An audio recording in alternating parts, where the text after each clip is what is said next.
My name is Zoe Davenport. I am 35 years old, and my parents left me a rundown warehouse in West Adams, while my golden child brother took the multi-million-dollar Santa Monica penthouse. But when his wife kicked me out into the pouring rain at 1 in the morning, neither of them knew that the dilapidated building they laughed at held a secret that would entirely destroy their perfect lives. Before I continue this story, let me know where you are watching from in the comments below. Hit like and subscribe if you have ever had to stand up to toxic family members who thought they could walk all over you and underestimate your true worth. The sound of my heavy leather suitcase slamming against the cold marble floor of the penthouse elevator lobby echoed like a gunshot. It was 1 o'clock in the morning. I stood there in absolute shock as my clothes spilled out onto the polished stone. Standing in the doorway of the luxury apartment was my sister-in-law Chloe. She was wearing a pure silk designer nightgown with her arms crossed over her chest. Her pale white skin flushed with an arrogant sense of superiority as she looked me up and down with pure disgust. She kicked another one of my bags out into the hallway with her bare foot. "Get out of our house right now, Zoe," she sneered, her voice dripping with venom. "We are done letting you freeload off our success. That rat-infested warehouse your parents left you over in West Adams is much more suitable for a single black woman like you anyway. You do not belong in a place like this, and you never did." I stared at her, my heart pounding violently against my ribs. The sheer audacity of her words paralyzed me for a moment. This woman who had married into my family just 3 years ago solely for the illusion of wealth was now throwing me out of the home my parents had purchased. The home I had helped maintain. She had always hated me, always found passive-aggressive ways to remind me that I was the unmarried eccentric art appraiser sister, while she was the glamorous trophy wife. But this was a new level of cruelty. The disdain in her blue eyes was palpable as she stepped back, gesturing toward the elevator. "I said get out," she barked again. "I have already called building security, and they are on their way up here to escort you off the premises. Do not make me have them drag you out by your hair." I ignored her vicious threats and turned my gaze toward the living room shadow where my brother Julian was standing. He was leaning against the expensive leather sofa, swirling a glass of expensive bourbon in his hand, watching his wife humiliate his own flesh and blood. "Julian," I said, my voice trembling not from fear, but from a deep, boiling rage. "Are you really going to stand there and let her do this? Are you going to let her throw me out into the street after I just paid $10,000 in property taxes to save this very penthouse from foreclosure last month? I drained my entire savings account to cover your careless mistakes because you begged me to help you keep up your fake wealthy lifestyle." Julian took a slow sip of his bourbon and stepped forward into the light. His handsome face, the face that had always gotten him out of trouble with our parents, was completely devoid of empathy. He looked at me with the exact same coldness that our mother used to look at me whenever I asked for support. "That $10,000 was just your back rent for staying in my guest room," he stated flatly without a single ounce of shame. "You have been living here taking up space and ruining our vibe. Mom and Dad left this penthouse to me because I am the son. I am the male heir of the Davenport family. I am the one building a legacy and running a massive investment fund. You are 35 years old, single, and dragging us down. You have no legacy to build. Grab your trash and leave." I felt a physical ache in my chest as the memories of our childhood rushed back to me. Julian had always been the golden child, the one who could do no wrong. When he stole $50,000 from our grandmother to buy a luxury sports car, our parents forced me to take the blame so his pristine reputation would not be ruined. I had sacrificed my own dreams, my own comfort, over and over again for this family. And this was my reward: being discarded like garbage in the middle of the night by a brother who was drowning in secret debt, and a sister-in-law who despised my very existence. "I am the only reason you have not been audited by the IRS," I fired back, my voice echoing in the empty hallway. "You are a fraud, Julian. Your investment fund is a joke and you know it." Julian's face turned a dangerous shade of red. He slammed his glass down on the console table and marched toward the door. "Shut your mouth!" he yelled, his facade of calm completely shattering. "You are just jealous because you are a miserable failure. Take the keys to that pathetic, rotting warehouse and go rot with it. That is your inheritance. Dirt and dust. Now get off my floor before I throw you in the elevator myself." He slammed the heavy mahogany door right in my face, the loud click of the deadbolt locking me out of my family forever. Before I could even gather my scattered belongings, the elevator doors slid open with a soft chime. Two large security guards stepped out, their expressions stern and unforgiving. "Ma'am, we have received a complaint about a trespasser causing a disturbance," the taller guard said, gesturing toward the elevator. "We need you to vacate the building immediately."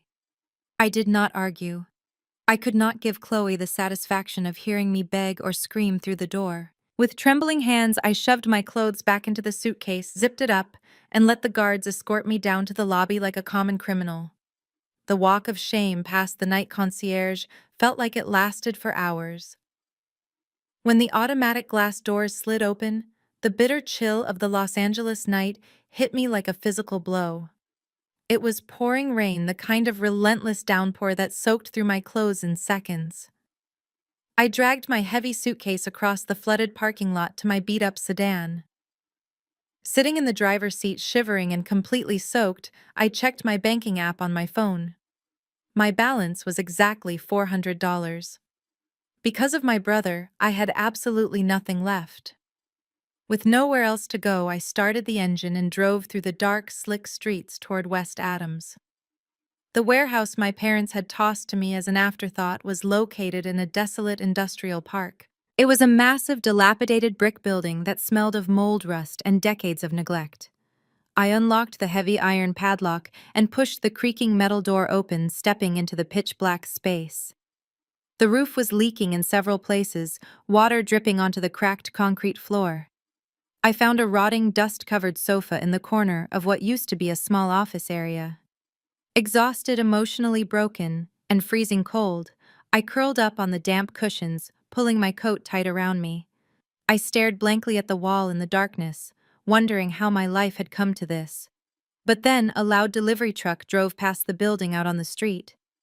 The bright headlights swept across the high windows, casting a brilliant beam of light across the interior of the warehouse. For a brief second, the light illuminated the back wall behind a massive rusted tool cabinet. My eyes widened. The light had caught a strange, perfectly straight metallic gleam running down the center of the solid brick wall. I sat up, my heart suddenly racing. I turned on my phone flashlight and walked slowly toward the back of the room. Pushing aside a stack of heavy wooden pallets, I shined the light directly onto the bricks. It was a crack. No, it was a seam. I reached out and touched the cold surface. It was not brick at all. It was a heavy-duty steel door, cleverly disguised with a textured plaster facade, complete with a digital keypad hidden behind a loose panel. My parents had owned this building for 20 years and never knew this was here. I sprinted back out into the freezing rain, my boots splashing through the deep puddles scattered across the cracked asphalt parking lot.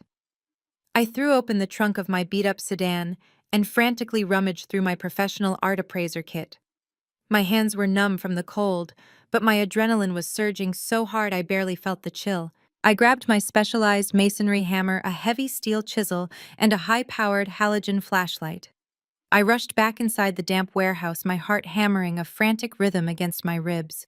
I stood in front of that strange, perfectly straight metallic seam hidden in the back wall. Holding the flashlight steady, I examined the surface up close. To the untrained eye, it looked exactly like the rest of the decaying, century-old brickwork. But my entire career was built on detecting forgeries and uncovering hidden layers in ancient artifacts. I dragged my fingertips across the rough surface. The texture was slightly off. The color of the mortar was just a fraction of a shade too uniform compared to the surrounding wall. It was a masterfully crafted facade of high-grade structural plaster designed specifically to mimic aging industrial brick. Someone had spent a small fortune to make this look entirely unremarkable. I positioned the sharp edge of my steel chisel right against the false mortar line and brought the heavy masonry hammer down with a vicious strike. A loud, sharp crack echoed through the empty, cavernous space of the warehouse. A large chunk of fake brick shattered and fell to the concrete floor in a cloud of thick gray dust. I struck it again, harder this time, putting the entire weight of my body and every ounce of my pent-up anger into the blow. More plaster crumbled away, raining down on my boots. Beneath the deceptive surface, the beam of my flashlight caught the dull, unmistakable gleam of reinforced structural steel. I kept swinging the hammer, chipping away at the elaborate disguise piece by piece. My breath came in ragged gasps, forming white clouds in the freezing air of the warehouse. Dust coated my hair and stung my eyes, but I could not stop. I scraped away the last stubborn layer of plaster right at eye level. Hidden completely flush within the impenetrable steel door was a sleek modern electronic keypad. It was a high-security biometric and digital lock system, the kind used in bank vaults and secure government facilities. The small digital screen was dark, but a tiny red indicator light blinked steadily in the corner, showing that the internal battery system was still fully operational. I stared at the blinking red light, my mind spinning violently as the echoes of my childhood rushed in to fill the silence of the warehouse. Every time I swung that hammer, it felt like I was smashing through the decades of lies my parents had fed me about the man who owned this building before them. My grandfather Elias was the black sheep of the Davenport family. According to my mother and father, he was nothing but a delusional broke dreamer who wasted his entire life collecting useless junk in South Central Los Angeles. They spoke of him with absolute contempt, rolling their eyes whenever his name was mentioned at the dinner table. They told everyone that Elias was an embarrassment, a man who refused to assimilate into the corporate world and instead chose to surround himself with impoverished artists and forgotten relics. My parents worshipped money, status, and corporate titles. That was exactly why they treated Julian like a king. Julian was the golden boy because he wore expensive suits and talked loudly about hedge funds and stock portfolios. I, on the other hand, was the disappointment. When I was accepted into a prestigious art history and restoration program, my father flatly refused to co-sign my student loans. He looked at me with the exact same disgust that Chloe had shown me tonight and told me that art was a hobby for idle rich people, not a career for a black woman who needed to earn her keep. They forced me to abandon my master's degree so I could take a miserable administrative job just to help pay for Julian to get his elite finance degree. They demanded my sacrifice to fund his ambition. They constantly reminded me that my passion for preserving history was a pathetic waste of time, just like my grandfather Elias. They said Elias died with nothing but this rotting warehouse to his name, a final insult to their desperate climb up the social ladder. But looking at this military-grade steel door, I realized my parents were the real fools. They were so blinded by their arrogant pursuit of country club status that they never bothered to look beneath the surface of anything.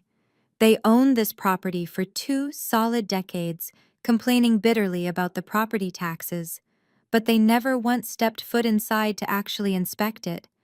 They handed it over to me tonight as a joke, a cruel parting gift meant to punish me for not being as ruthlessly greedy as my brother. They thought they were throwing me into the trash, but the heavy steel reflecting in my flashlight told a completely different story. Grandpa Elias was not a broke hoarder.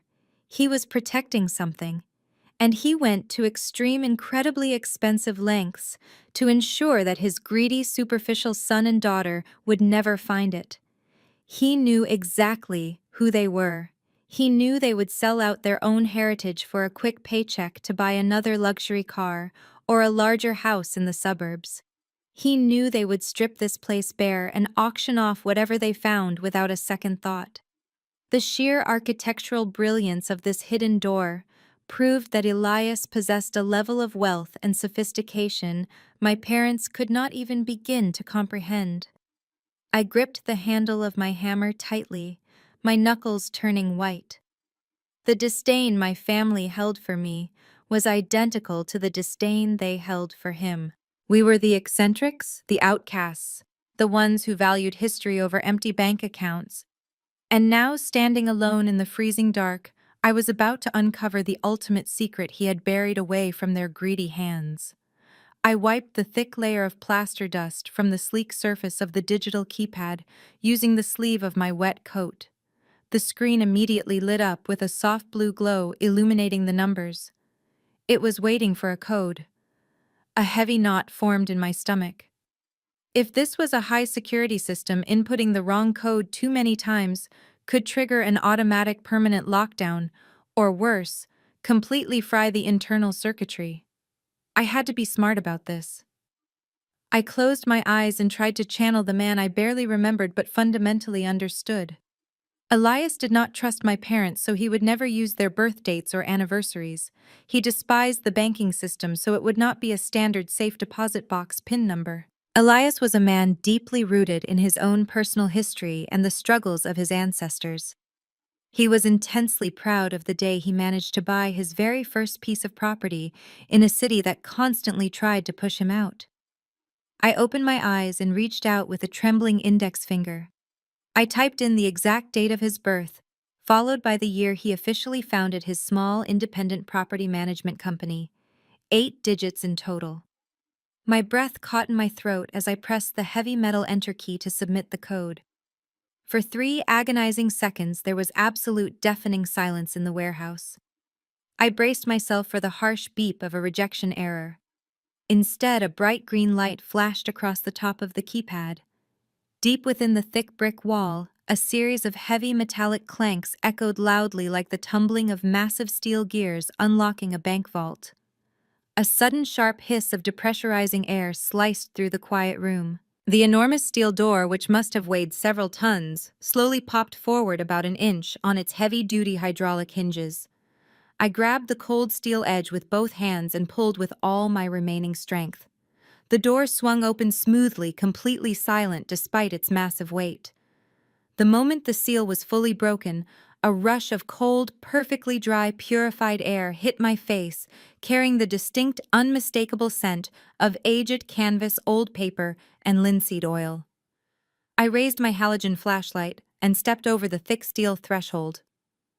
I was no longer standing inside a decaying, rat-infested warehouse in West Adams. I had just walked into a pristine, professionally constructed climate-controlled preservation vault. I stepped over the thick steel threshold and found myself standing inside a pristine preservation vault. The air was cool and perfectly dry, smelling faintly of aged canvas, treated wood, and linseed oil. The walls were lined with custom-built archival racks and climate-controlled display cases illuminated by soft LED lighting that automatically flickered to life as my boots touched the floor. My grandfather Elias had not been hoarding junk in this warehouse. He had been protecting an absolute treasure trove. I walked slowly toward the center of the room, my heart hammering violently against my ribs as my eyes fully adjusted to the lighting. Resting on a heavy oak easel in the middle of the room was a massive canvas covered in frenetic, expressive strokes of bold acrylic paint and oil stick. I gasped out loud, dropping my heavy halogen flashlight onto the concrete floor. I recognized the chaotic energy, the iconic crown motif, and the raw emotional power instantly. It was a Jean-Michel Basquiat, and it was not a print or a replica. I moved closer, my trained appraiser eyes examining the specific texture of the paint, the organic aging of the canvas edge, and the unmistakable signature hidden in the corner. It was an original, completely undocumented masterpiece. I looked around the room in absolute awe, my breath catching in my throat. Hanging securely on the reinforced steel walls were 2 more Basquiat canvases, each one just as magnificent and completely unknown to the public art world. My mind raced, frantically calculating the current market value. A single Basquiat of this size and quality could easily fetch $15 to $20 million at any major auction house. But the breathtaking discoveries did not stop there. Arranged meticulously in a long row of archival glass cases were 5 stunning tempera paintings. The dynamic geometric composition and vivid storytelling of the Black American experience were undeniable to anyone who had studied art history. They were original works by Jacob Lawrence, specifically from his legendary period documenting the Harlem Renaissance and the Great Migration. I walked from case to case, my hands trembling uncontrollably as I hovered my fingers over the thick protective glass. My parents had always called Elias a foolish old man. They had laughed at his obsession with preserving our culture and collecting art from young struggling Black artists in the 70s and 80s. They never understood his profound vision. Elias had seen the brilliant genius in these artists long before the elite white-dominated art establishment ever gave them the time of day. He had purchased these priceless pieces directly from the artists supporting them when no one else would, and he had built this secret fortress to keep them safe from the very people who would later try to exploit their legacy. I did the math in my head, feeling a sudden wave of dizziness. Between the 3 Basquiats and the 5 Jacob Lawrence paintings, the contents of this single room were worth at least $50 million. Probably much more in a highly publicized bidding war. My parents had literally thrown me out of my home and tossed me the keys to an absolute gold mine. I tore my eyes away from the priceless artwork and noticed a heavy antique steel safe sitting in the far corner of the vault. Unlike the modern electronic door, this traditional safe required a manual combination. But resting right on top of it was a small, sealed manila envelope with my name written across the front in my grandfather's elegant, sweeping handwriting. Zoe. My hands shook as I broke the old wax seal and pulled out a stack of pristine legal documents. The first document was a certified notarized last will and testament of Elias Davenport. I read the opening lines and felt the air rush out of my lungs. The will stated unequivocally that my grandfather was leaving his entire estate, including the warehouse, the hidden vault, and every single piece of art inside it solely and entirely to me. But there was a specific ironclad condition attached to the inheritance. The trust explicitly stated that my parents were only granted temporary managerial oversight of the property, strictly forbidden from selling, mortgaging, or altering it in any way until my 35th birthday. And yesterday, the very day my brother Julian and his vicious wife Chloe had kicked me out into the pouring rain, was my 35th birthday. The warehouse was legally mine. My parents had lied to me for 15 long years. They had hidden this true will, pretending they owned the property outright, waiting desperately for a legal loophole to break the trust and steal the assets for Julian. They thought they could just toss me the keys to a supposedly empty, rotting building, effectively abandoning me to poverty without ever realizing the massive fortune hidden right behind the walls. But the shocking surprises were not over yet. Tucked behind the will was another document much older and slightly yellowed with age. It was an official promissory note stamped with a legal seal and signed in ink by both of my parents. I read through the dense legal jargon, my eyes widening with every single word. The document detailed a massive financial loan. When my parents wanted to buy that luxurious Santa Monica penthouse to establish their fake high society status, they did not actually have the money. No reputable bank would approve them for a mortgage that large. So they were forced to borrow the funds directly against my grandfather's estate trust. The very same trust of which I was now the sole legal beneficiary. The promissory note clearly stated that the penthouse itself was collateral for the loan, and if the massive debt was not repaid in full with interest. Within 10 years, the beneficiary of the trust had the absolute legal right to foreclose on the property and seize it immediately. Julian did not own that penthouse. Chloe did not own that penthouse. They were living in a luxury home financed entirely by my money, and the 10-year deadline had expired exactly 6 months ago. The crushing weight of their lifelong betrayal washed over me instantly, replaced by a brilliant, burning sense of absolute clarity. They had treated me like dirt, underestimated my intelligence, and discarded me like garbage on the street. But they had just unknowingly handed me the ultimate weapon to absolutely destroy their fake, arrogant empire.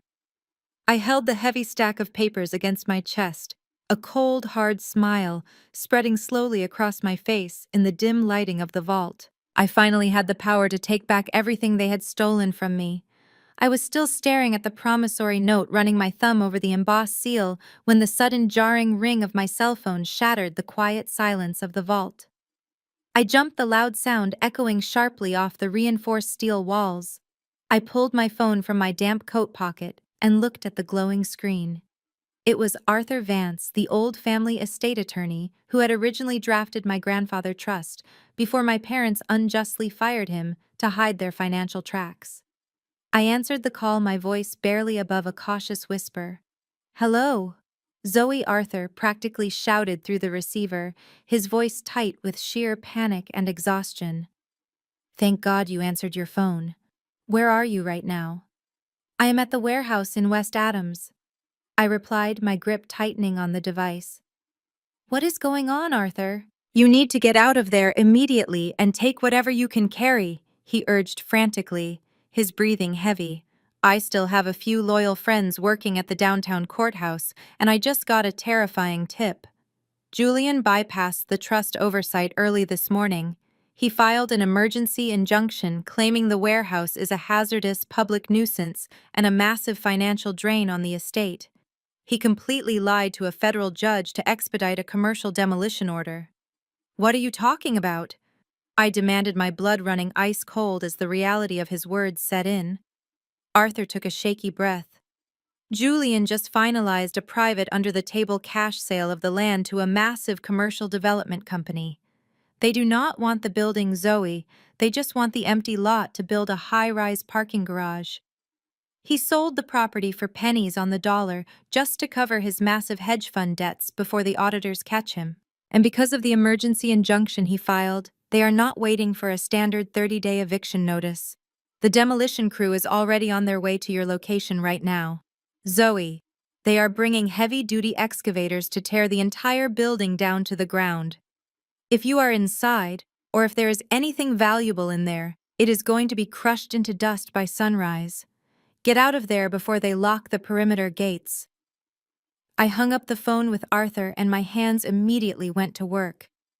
Panic tried to claw at my throat, but I forced it down, relying entirely on my professional training and sheer willpower.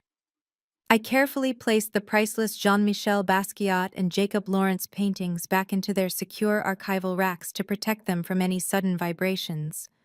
I locked the antique safe, keeping the official last will and testament and the aged promissory note tucked safely inside the inner pocket of my damp coat. I stepped out of the climate-controlled vault and pulled the heavy steel door shut, listening to the satisfying hiss of the pneumatic seal locking firmly into place. I quickly gathered the broken pieces of fake plaster and stacked a massive pile of heavy wooden pallets in front of the wall to completely hide the secret entrance from plain sight. By the time I ran out into the pouring rain and secured the main exterior doors with 3 heavy-duty titanium padlocks, the sun was just beginning to rise over the Los Angeles skyline. Arthur had warned me that the demolition crew was scheduled to arrive first thing Monday morning. Today was Sunday. I had exactly 24 hours to stop my brother from turning $50 million worth of Black American history into a pile of crushed concrete. I did not go back to my car to sleep because closing my eyes was completely impossible. I drove straight to a nearby diner, drank 4 cups of bitter black coffee, and waited patiently for the afternoon to arrive.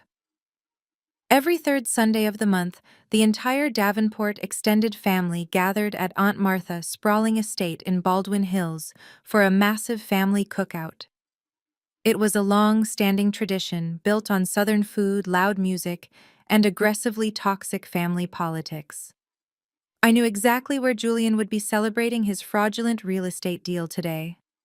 I pulled my beat-up sedan into Aunt Martha's long circular driveway, parking right behind Julian's brand-new leased Mercedes SUV. I stepped out of the car, my clothes still rumpled and slightly damp from the night before, my heavy boots covered in the thick dust of our grandfather legacy.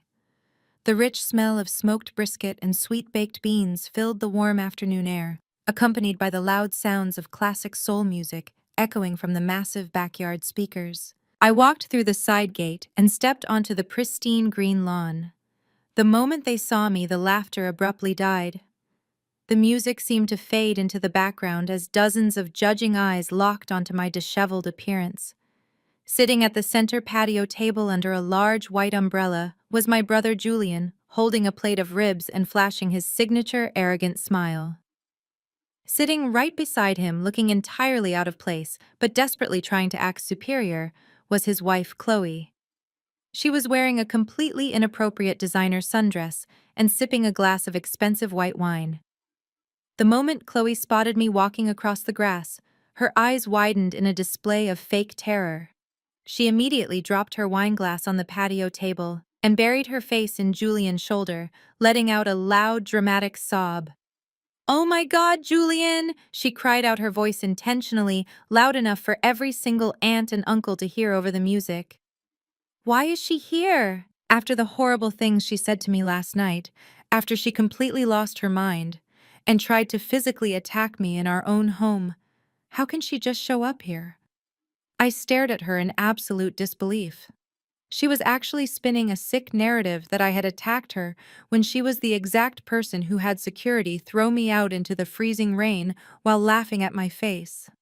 Before I could even open my mouth to defend myself against her ridiculous lies, Aunt Martha marched across the lawn. She was wearing her bright yellow church hat and a deeply disappointed scowl that she usually reserved for disobedient children. "Zoe Davenport," she snapped, pointing a long manicured finger directly at my face. "You have some serious nerve showing up to my house looking like a homeless person and deliberately upsetting your pregnant sister-in-law.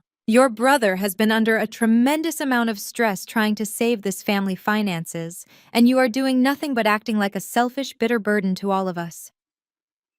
I looked around the sprawling yard at the faces of my own blood relatives. Every single one of them was nodding in agreement with Aunt Martha. Uncle George, Auntie Diane, even my older cousins were glaring at me with absolute contempt. They had all completely bought into Julian's perfect golden child illusion. They actually believed his lies because it was easier than facing the ugly truth about their favorite nephew. "Listen to me very carefully, Aunt Martha," I said, keeping my voice dangerously calm and steady despite the rage boiling in my chest. "Julian is not saving this family. Julian is drowning in secret debt from his failed hedge fund, and he is trying to illegally sell a property that does not belong to him."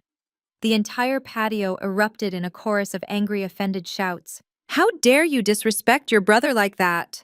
Aunt Diane yelled from the grill area, waving a spatula in the air. "He is a successful businessman, making million-dollar corporate deals, while you are still playing around with old dusty paintings." Julian stood up from his chair, wiping his mouth with a linen napkin, playing the role of the exhausted patient older sibling to absolute perfection. "It is okay, Aunt Diane," he said, projecting his voice loudly so everyone could hear his fake compassion. "Zoe is just having an episode because I finally had to give her some tough love last night. I sold the West Adams warehouse this morning to a commercial developer," Julian announced proudly to the crowd. "It was a crumbling safety hazard, and it was draining our estate trust dry with ridiculous maintenance fees. I am simply doing what is best for the Davenport legacy." Chloe peeked out from behind his shoulder, dabbing her completely dry eyes with a silk tissue. "We even offered to give her a generous cut of the profits to help her get back on her feet," she lied incredibly smoothly. "But she is just so greedy and ungrateful. She wants to ruin Julian's career out of pure jealousy because she has absolutely nothing going for her." I could not hold it back anymore. A sharp, cynical laugh escaped my lips, cutting through their toxic chorus of agreement like a sharp knife. I stepped right up to the patio table, ignoring the collective gasps of shock from the older relatives. "You are doing what is best for the Davenport legacy," I repeated, staring directly into Julian's eyes with a cold intensity that made him flinch. "Is that what you call it?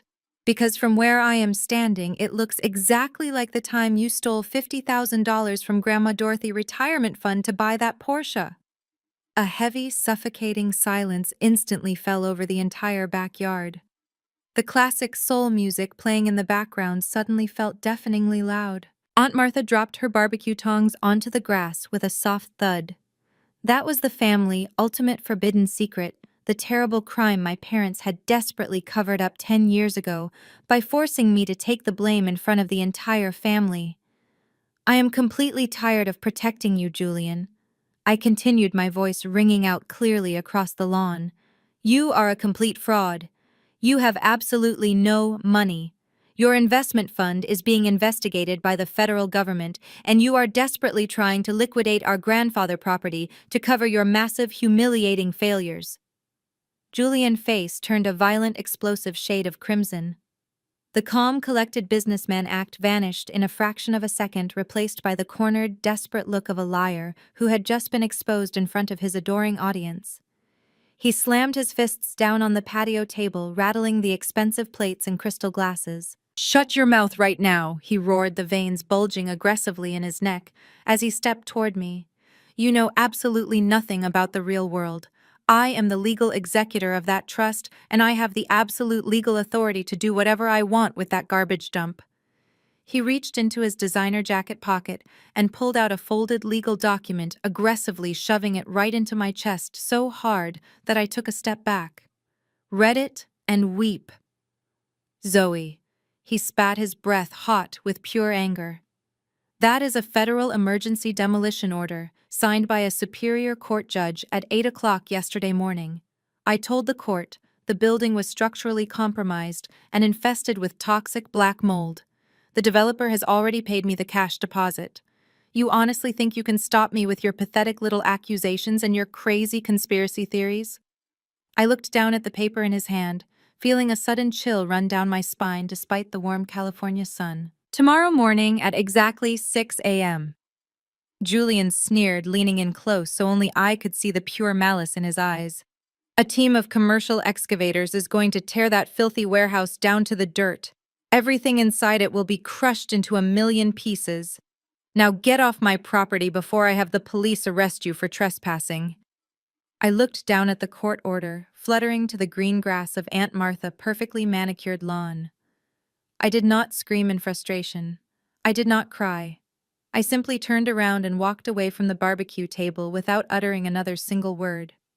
I could feel the burning, judgmental stares of my entire family boring into my back as I crossed the yard. I let Julian have his pathetic moment of fake victory under the warm California sun. He desperately needed the applause of those toxic relatives to feed his fragile ego. I climbed into my beat-up sedan, locked the doors tightly, and drove away from the sprawling estate. My mind was completely clear, and my hands were perfectly steady on the steering wheel. The moment I was safely cruising on the freeway, I pulled out my secure encrypted phone. I could not risk Julian or his shady corporate lawyers having someone monitor my regular cellular network. I immediately dialed the personal emergency number of Nathaniel Sterling. Nathaniel was the senior director of contemporary art at Sotheby's Auction House in Los Angeles. We had worked together closely on several high-profile private appraisals over the past decade. He was a ruthless professional, but he owed me a massive favor for saving him from buying a brilliant forgery 2 years ago. He answered the phone on the second ring, his tone clearly surprised by the unexpected weekend call. I told him I needed his absolute best authentication team at a specific warehouse in West Adams by midnight tonight. I explained clearly that I had just uncovered an entirely undocumented cache of original Jean-Michel Basquiat and Jacob Lawrence paintings. At first, Nathaniel thought I was making a terrible elaborate joke, but when I described the specific acrylic brushstrokes, the organic canvas aging, and the hidden climate-controlled vault, his professional skepticism completely vanished. He promised to assemble his elite technical team immediately and bring all the necessary portable forensic equipment. He knew that if this discovery was real, it would be the art world equivalent of finding a gold mine. I hung up the phone and immediately dialed Arthur Vance. I told the old estate lawyer exactly what Julian had done with the emergency demolition order. Arthur was absolutely furious, but he remained sharply focused on the legal strategy. He told me that if we could get irrefutable certified proof of the art existence and market value tonight, he could file an emergency motion with the State Heritage Commission. That motion was the only legal tool powerful enough to override a city demolition order. We had less than 12 hours before the heavy excavators arrived to crush my grandfather's legacy into dust. The race against time had officially begun. At exactly midnight, the industrial streets of West Adams were completely deserted and eerily quiet. A thick, cold marine layer had rolled in from the ocean, blanketing the neglected neighborhood in a heavy, damp fog. I parked my car 2 dark blocks away from the warehouse and walked the rest of the distance silently on foot. Waiting for me in the shadowy alley directly behind my building was a sleek, unmarked black van. Nathaniel Sterling stepped out into the mist, accompanied by 3 top-tier forensic art authenticators carrying heavy metal cases. They were dressed entirely in dark clothing, looking much more like a tactical strike team than university-educated art historians. We moved quickly and silently toward the main iron entrance of the warehouse. Glued aggressively across the heavy iron handles was a bright orange legal notice from the Superior Court explicitly forbidding entry. Julian had wasted absolutely no time slapping a legal seal on the property to ensure no one interfered with his dirty sale. I did not care about his piece of paper. I pulled a pair of heavy industrial bolt cutters from my canvas bag and snapped the thick padlock right in half. I ripped the orange legal warning off the metal doors, crumpled it up, and pushed the heavy doors open. The rusted hinges groaned softly in the quiet night as we slipped inside the pitch-black building. We turned on our specialized tactical flashlights, cutting through the thick, musty darkness. I led the highly trained team past the rotting furniture, the water puddles, and the scattered debris, heading straight for the back brick wall. It took me less than a minute to clear the heavy wooden pallets and expose the digital keypad once again. I punched in my grandfather's secret code with practiced ease. The heavy hydraulic system hissed loudly, and the massive steel door swung open to reveal the hidden sanctuary. The moment the specialized vault lighting flickered on, the entire Sotheby team froze completely in their tracks. Nathaniel dropped his heavy equipment case onto the concrete floor with a loud, echoing thud. He walked slowly toward the center oak easel, completely mesmerized by the chaotic, brilliant colors of the large Basquiat canvas. Nobody spoke a single word for 5 full minutes.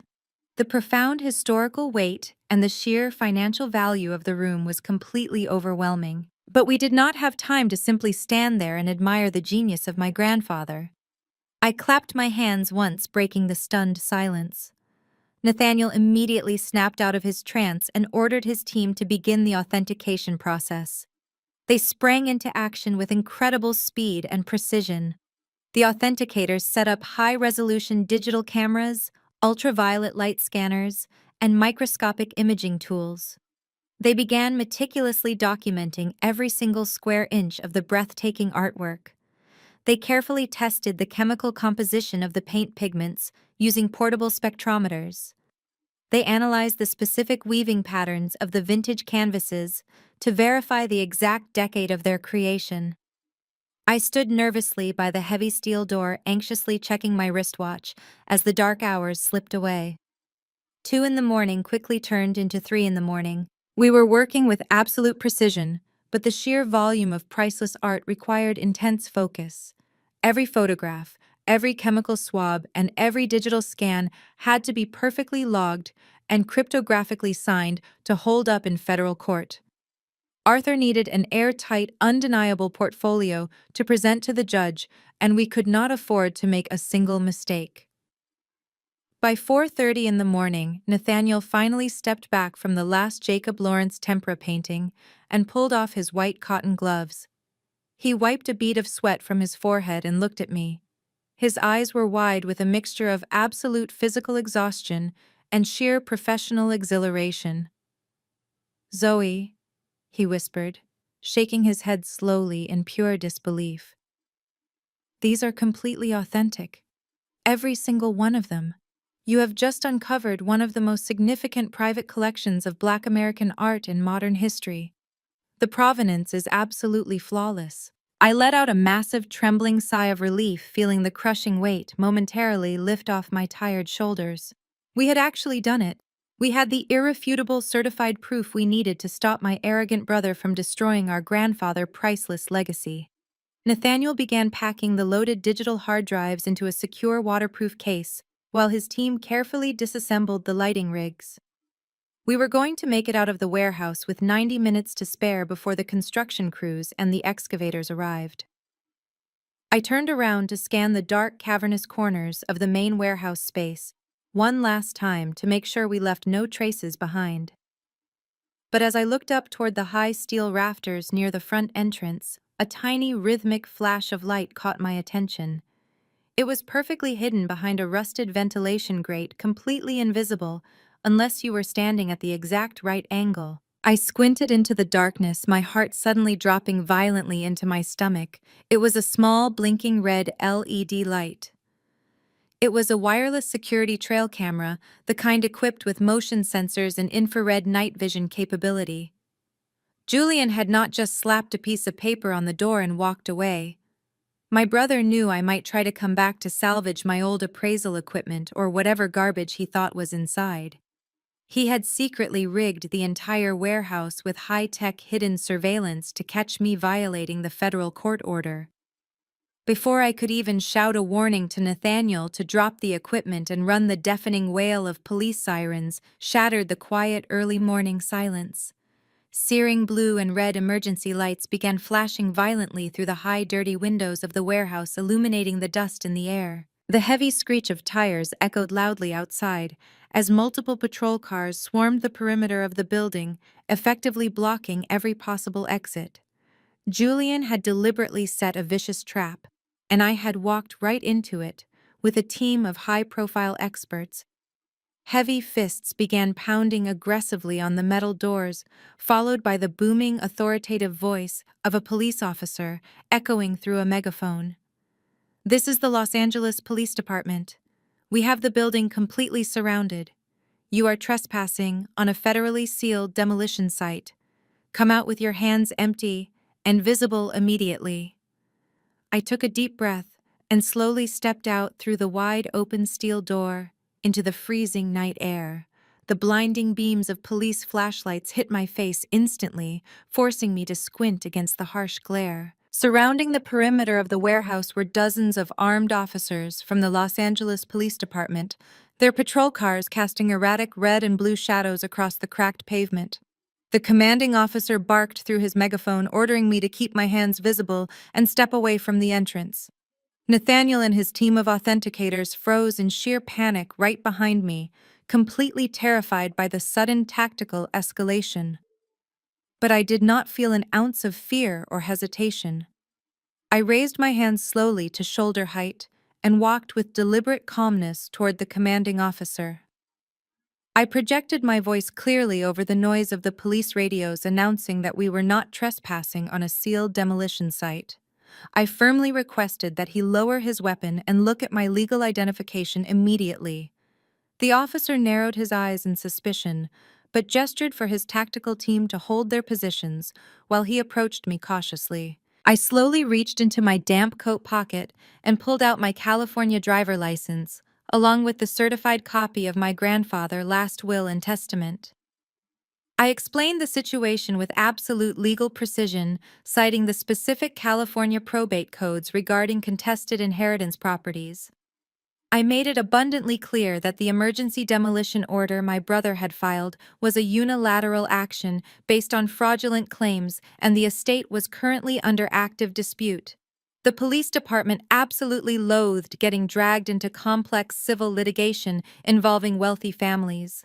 The commanding officer read over the legal documents under his flashlight, his aggressive demeanor slowly shifting into annoyed hesitation. He unclipped his radio and called his precinct captain to cross-reference the court filings I had just quoted. After 10 agonizing minutes of waiting in the cold mist, the radio crackled with confirmation from a sleepy night shift judge. The commanding officer sighed heavily and ordered his tactical team to lower their weapons and stand down. He turned back to me with a strict, uncompromising scowl on his face. He admitted that I had a legal right to be on the premises due to the active probate dispute, effectively saving me and the Sotheby team from being handcuffed and thrown into holding cells. However, he issued a massive, non-negotiable condition before stepping back. The officer declared that absolutely nothing could be removed from the warehouse under any circumstances.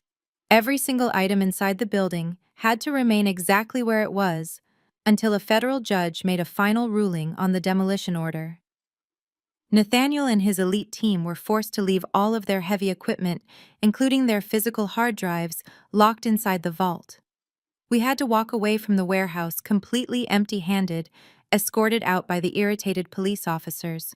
But what my arrogant brother Julian did not realize was that physical hard drives were completely obsolete in our line of work.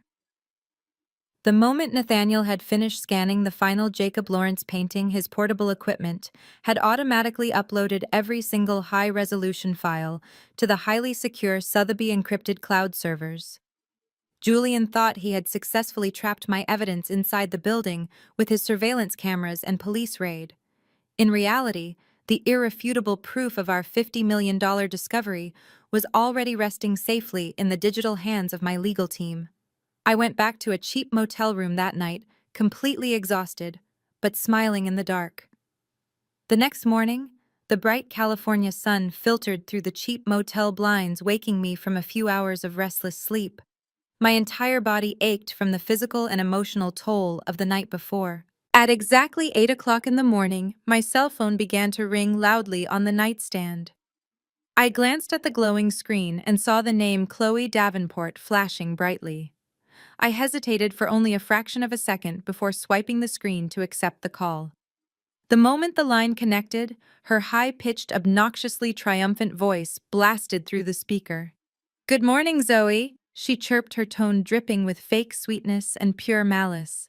"I just wanted to call and see if you enjoyed sleeping on that disgusting rat-infested sofa in your little warehouse last night." Chloe intentionally dragged out every single word, desperately trying to twist the knife into my pride. She proudly announced that Julian had officially received the massive cash deposit from the commercial real estate developers first thing this morning. The shady land sale was officially locked in, and they were preparing to celebrate their massive financial victory. Chloe gleefully informed me that she and Julian were hosting an incredibly lavish high-society dinner party at the Santa Monica penthouse tonight. They had invited the wealthiest investors in Los Angeles, along with every single toxic aunt and uncle from our family, to witness their glorious success. They were going to pop expensive champagne and toast to the imminent destruction of my warehouse. She let out a dramatic, theatrical sigh, pretending to feel sorry for my miserable homeless situation. Then she delivered the ultimate sickening insult that she had clearly been practicing all morning.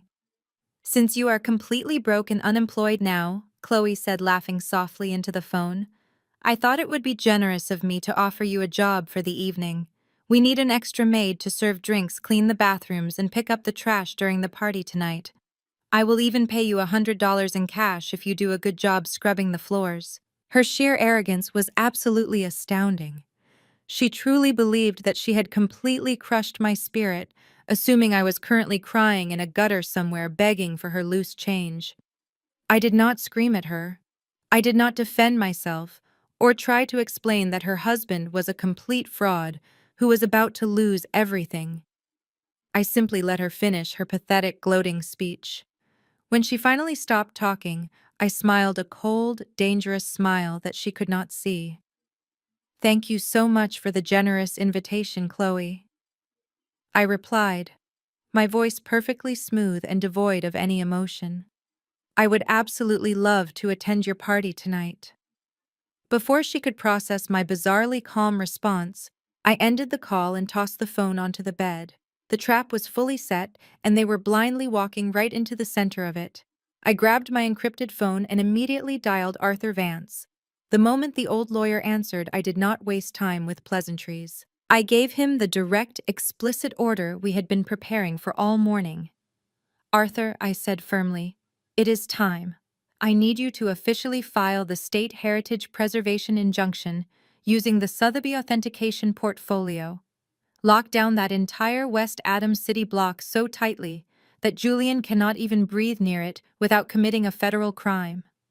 I took a deep breath, staring at my reflection in the cracked motel mirror.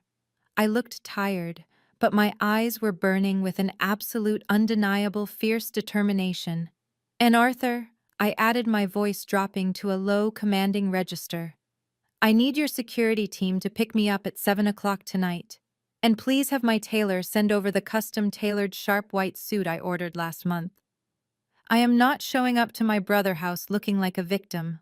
Tonight I am going to a party, and I am going to take back my crown." The sun had barely begun to rise over the Los Angeles skyline when the deafening roar of heavy diesel engines shattered the quiet of West Adams. It was exactly 6 o'clock in the morning, the exact time Julian had scheduled the complete destruction of my warehouse. A massive convoy of heavy-duty commercial excavators and bulldozers rolled down the narrow industrial street, their steel tracks grinding harshly against the cracked pavement. Leading the destructive procession was Julian, stepping out of his leased luxury SUV, wearing an impeccably tailored designer suit.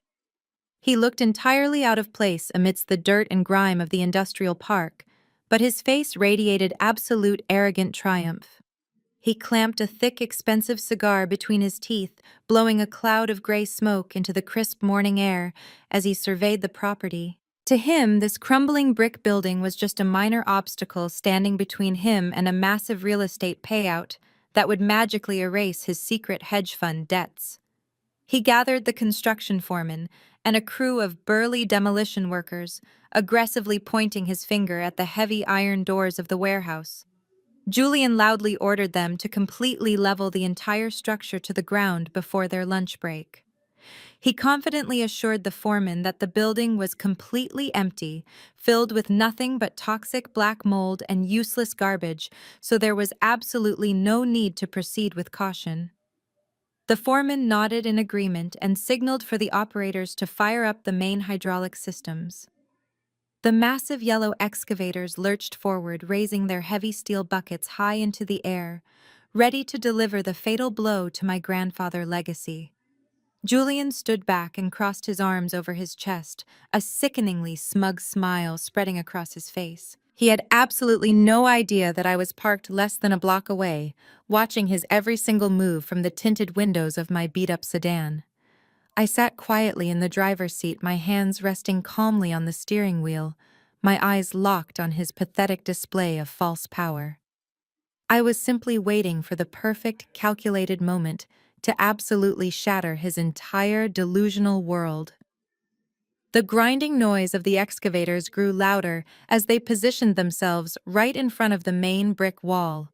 The ground beneath my car actually vibrated from the sheer mechanical force of the equipment preparing to strike. Julian casually checked his expensive gold watch, clearly impatient to get the demolition over with, so he could start planning his lavish victory party for tonight. He pulled out his phone, probably texting his horrible wife Chloe, to brag about how easily he had crushed his younger sister. The massive steel claw of the primary excavator pulled back the hydraulic pistons, hissing loudly as it prepared to smash through the century-old brickwork. Just as the lead excavator began to swing its massive steel bucket toward the disguised vault wall, the shrill, piercing sound of heavy police sirens cut through the roar of the engines. 4 black government vehicles with flashing emergency lights swerved aggressively onto the narrow street, skidding to a violent halt, directly between the heavy machinery and the warehouse. The tires shrieked against the asphalt, leaving thick black skid marks as the vehicles effectively barricaded the property. The heavy doors of the government SUVs swung open simultaneously, and a team of stern-looking officials stepped out into the morning mist. Leading the charge was my trusted estate attorney, Arthur Vance, marching toward Julian with an undeniable aura of absolute authority. Arthur was holding a thick stack of legal documents stamped with the bright red seal of the state of California. The construction foreman immediately panicked, recognizing the severe legal implications of government intervention, and frantically waved his hands to shut down the excavators. The deafening rumble of the diesel engines abruptly died, plunging the construction site into a tense, suffocating silence. Julian violently threw his cigar onto the wet pavement, his face contorting with sheer, unadulterated rage at the sudden interruption. He stormed toward Arthur, screaming at the top of his lungs, demanding to know what the hell these people were doing on his private property. He aggressively threatened to sue the city and have Arthur disbarred for unlawfully interfering with a federally approved commercial demolition. Arthur did not flinch or take a single step back from my brother's furious tirade. Instead, the old lawyer calmly raised the emergency injunction high in the air, shoving the official state seal directly into Julian's face. Arthur announced in a loud, booming voice that echoed across the quiet street that the California State Heritage Preservation Commission had just officially designated this entire warehouse as a protected historical and cultural landmark. He declared that the emergency authentication portfolio, submitted overnight, proved beyond a shadow of a doubt that the building housed a priceless collection of Black American art. The state had officially appraised the hidden contents at a minimum of $50 million. Arthur firmly stated that any previous demolition orders were immediately rendered entirely void and illegal. He looked Julian dead in the eye and warned him that if a single brick of this building was damaged, every single person involved would face immediate arrest and federal prison time for the destruction of national heritage. Arthur slapped the official legal notice hard against Julian's chest, forcing my brother to grab the papers before they fell to the muddy ground. The construction workers gasped in collective shock when they heard the staggering $50 million valuation. They immediately began backing their heavy machines away from the building, absolutely refusing to be held criminally liable for destroying a fortune. The chief preservation officer stepped forward carrying thick rolls of yellow caution tape and heavy-duty steel padlocks.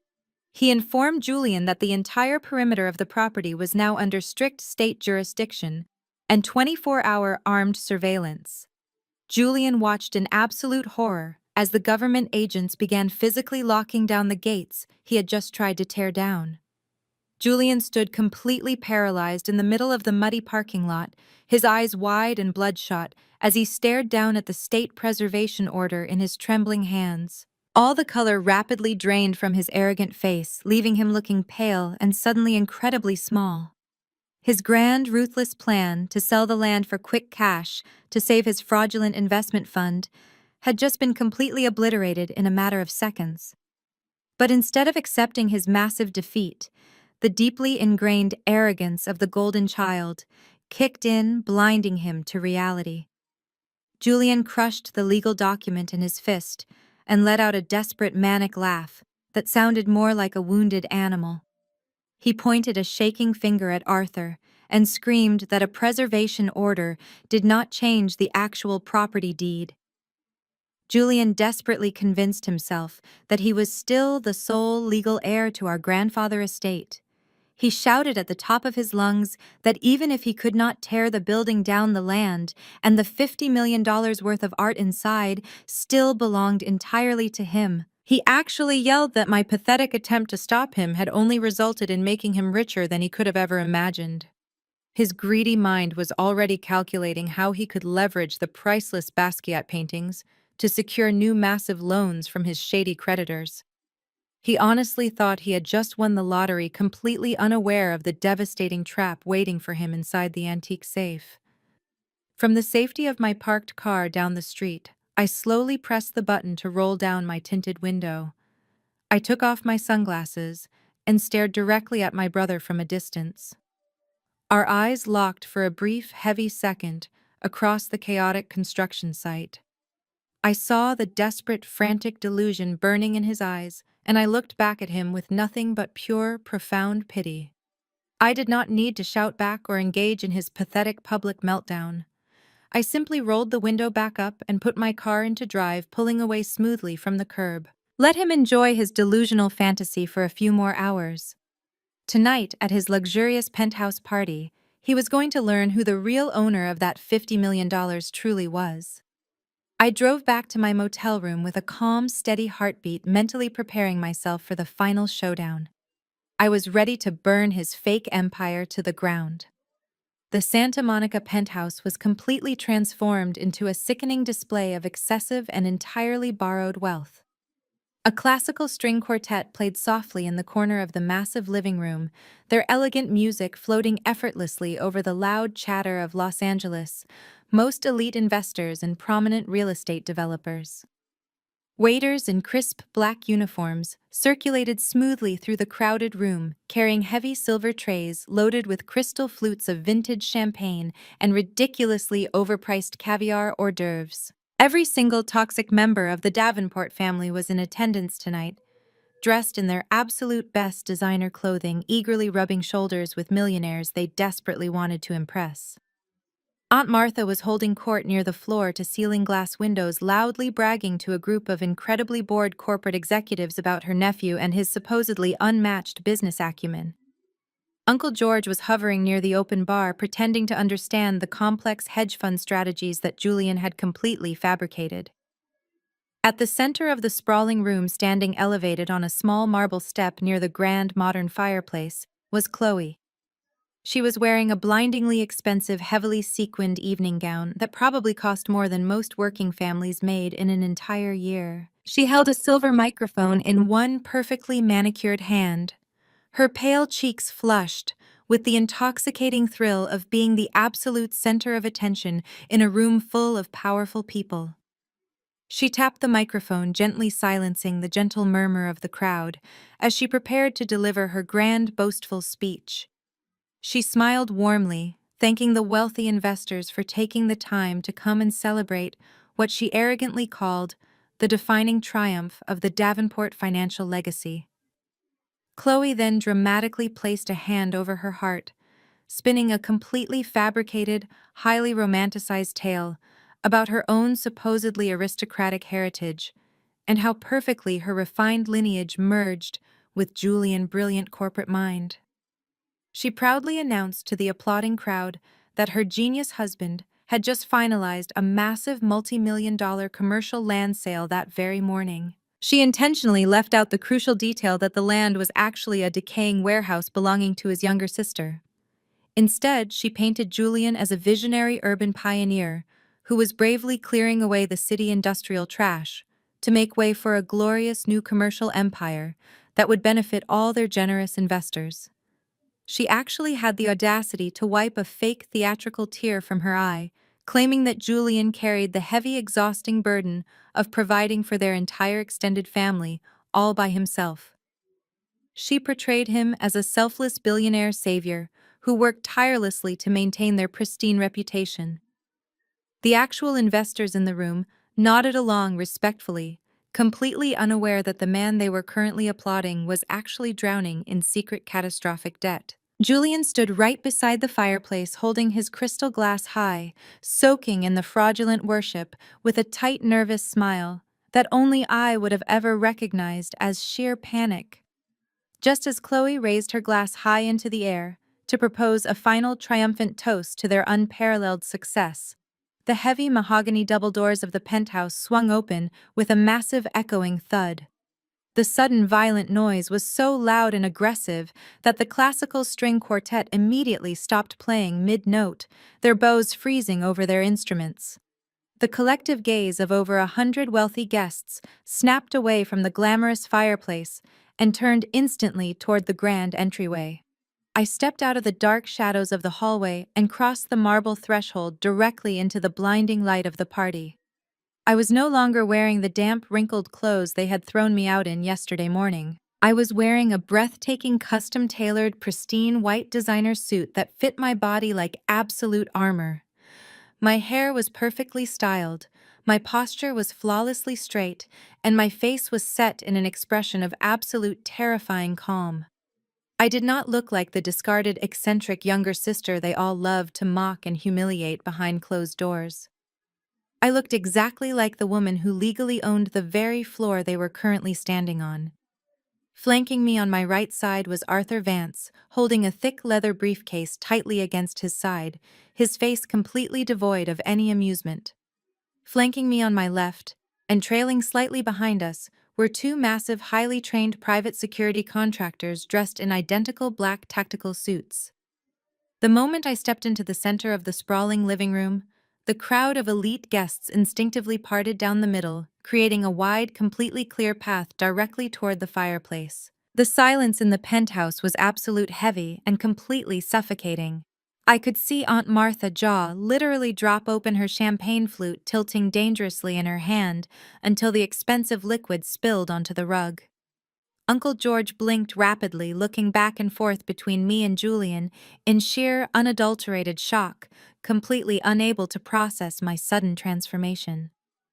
Chloe slowly lowered her microphone, the smug, triumphant smile instantly freezing and then melting right off her pale, terrified face.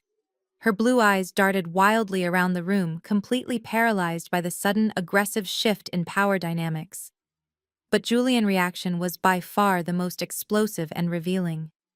He had spent the entire day desperately trying to convince himself that the morning disaster with the State Heritage Commission at the warehouse was just a minor legal setback that he could easily bribe his way out of. Seeing me standing in the middle of his living room, flanked by serious muscle and undeniable legal power, completely shattered his fragile, carefully constructed delusion. His face turned a violent, dangerous shade of purple as the reality of the situation finally crashed down on him. He slammed his crystal glass down onto the marble mantel so hard that the delicate stem snapped completely in half, sending expensive champagne flying across the stone hearth. "What the hell do you think you are doing?" He roared, his voice cracking with sheer panic and uncontrollable rage as he abandoned his wealthy investors. He lunged away from the fireplace, charging straight toward me like a wild animal cornered in a cage. "You have absolutely no right to be here, and you are ruining my event. Get the hell out of my house before I have you arrested for criminal trespassing." Julian raised his arm aggressively, fully intending to physically grab me by the collar and drag me back out to the elevator, just like he had ordered his guards to do the night before. But before he could even get within 3 feet of me, my two private security guards stepped smoothly forward, forming an impenetrable, muscular wall of solid black fabric between us. One of the guards simply raised a massive hand and shoved Julian backward with a single effortless push to his chest. Julian stumbled awkwardly backward, his expensive designer shoes slipping completely on the polished marble floor, utterly humiliated in front of his billionaire idols. I did not even flinch when my brother charged at me with his fists raised. I stood perfectly still, my hands resting casually at my sides, watching him scramble pathetically to regain his balance and his shattered dignity. The wealthy investors standing nearby began to murmur nervously to one another, their eyes darting rapidly between the furious red-faced host and the remarkably composed woman in the white power suit. A young, completely terrified catering waiter happened to be standing frozen right next to me, holding a silver tray loaded with fresh drinks that he was too scared to drop. Without breaking eye contact with my hyperventilating brother for even a second, I reached out smoothly and picked up a tall, elegant flute of champagne from the tray. I then picked up a small, solid silver stirring spoon, resting right next to the glasses. The entire room watched my every single movement with completely bated breath, entirely captivated by the bizarre, incredibly tense standoff unfolding in the middle of a high society gala. Julian opened his mouth to scream another vicious, empty threat at me, but I completely cut him off before he could even form the words. I raised the crystal flute to chest height and gently tapped the side of the glass with the heavy silver spoon. Clink, clink, clink. The sharp, crystal-clear sound rang out loudly through the dead silence of the penthouse, instantly commanding the absolute attention of every single person in the room. I took a slow, deliberate sip of the expensive champagne, savoring the incredibly sweet taste of incoming victory, and then lowered the glass back down to my side.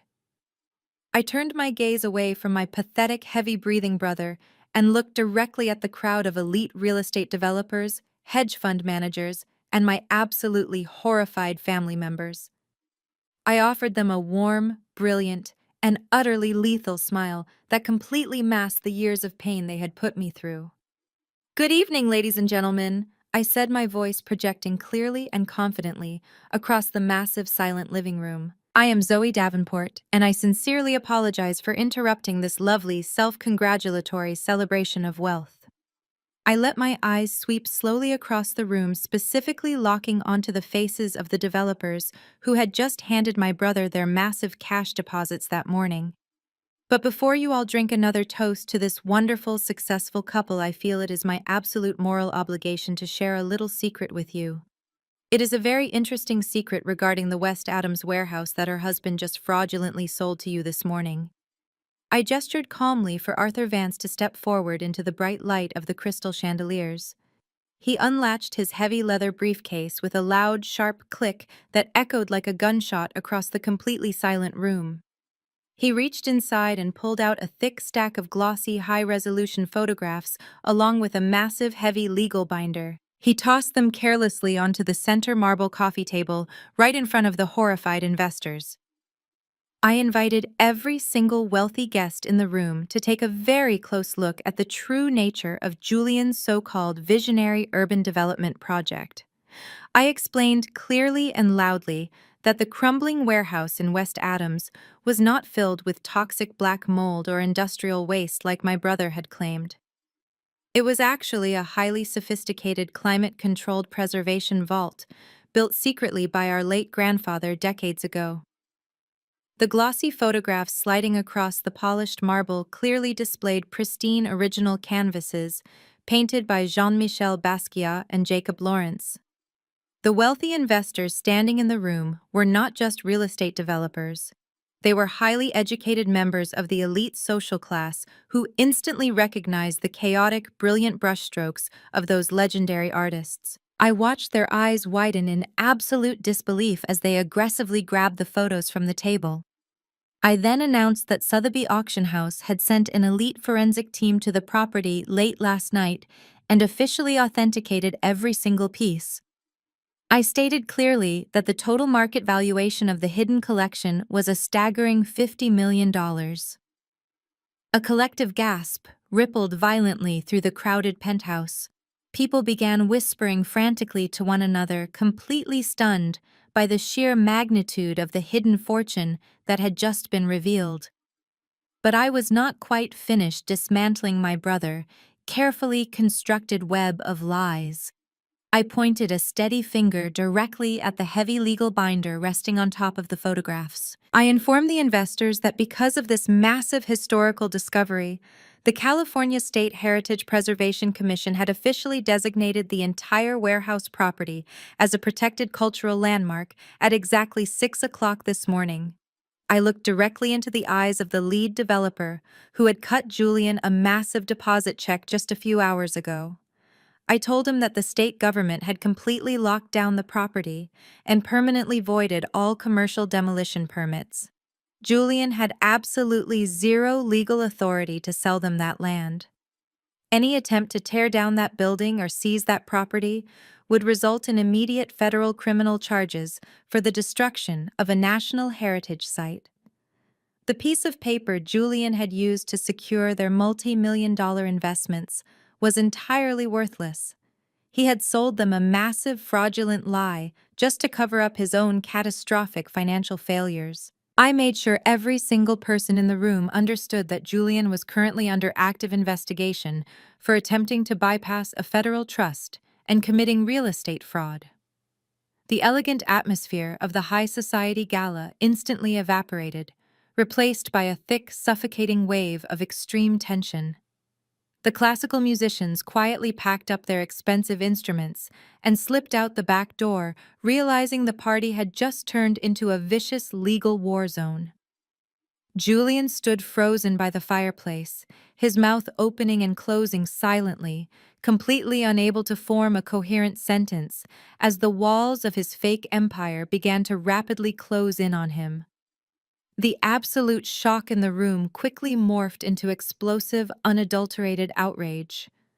The lead real estate developer, a ruthless billionaire who did not tolerate being made a fool of, aggressively threw his crystal champagne glass onto the hardwood floor. It shattered into 100 jagged pieces, but nobody even flinched at the noise.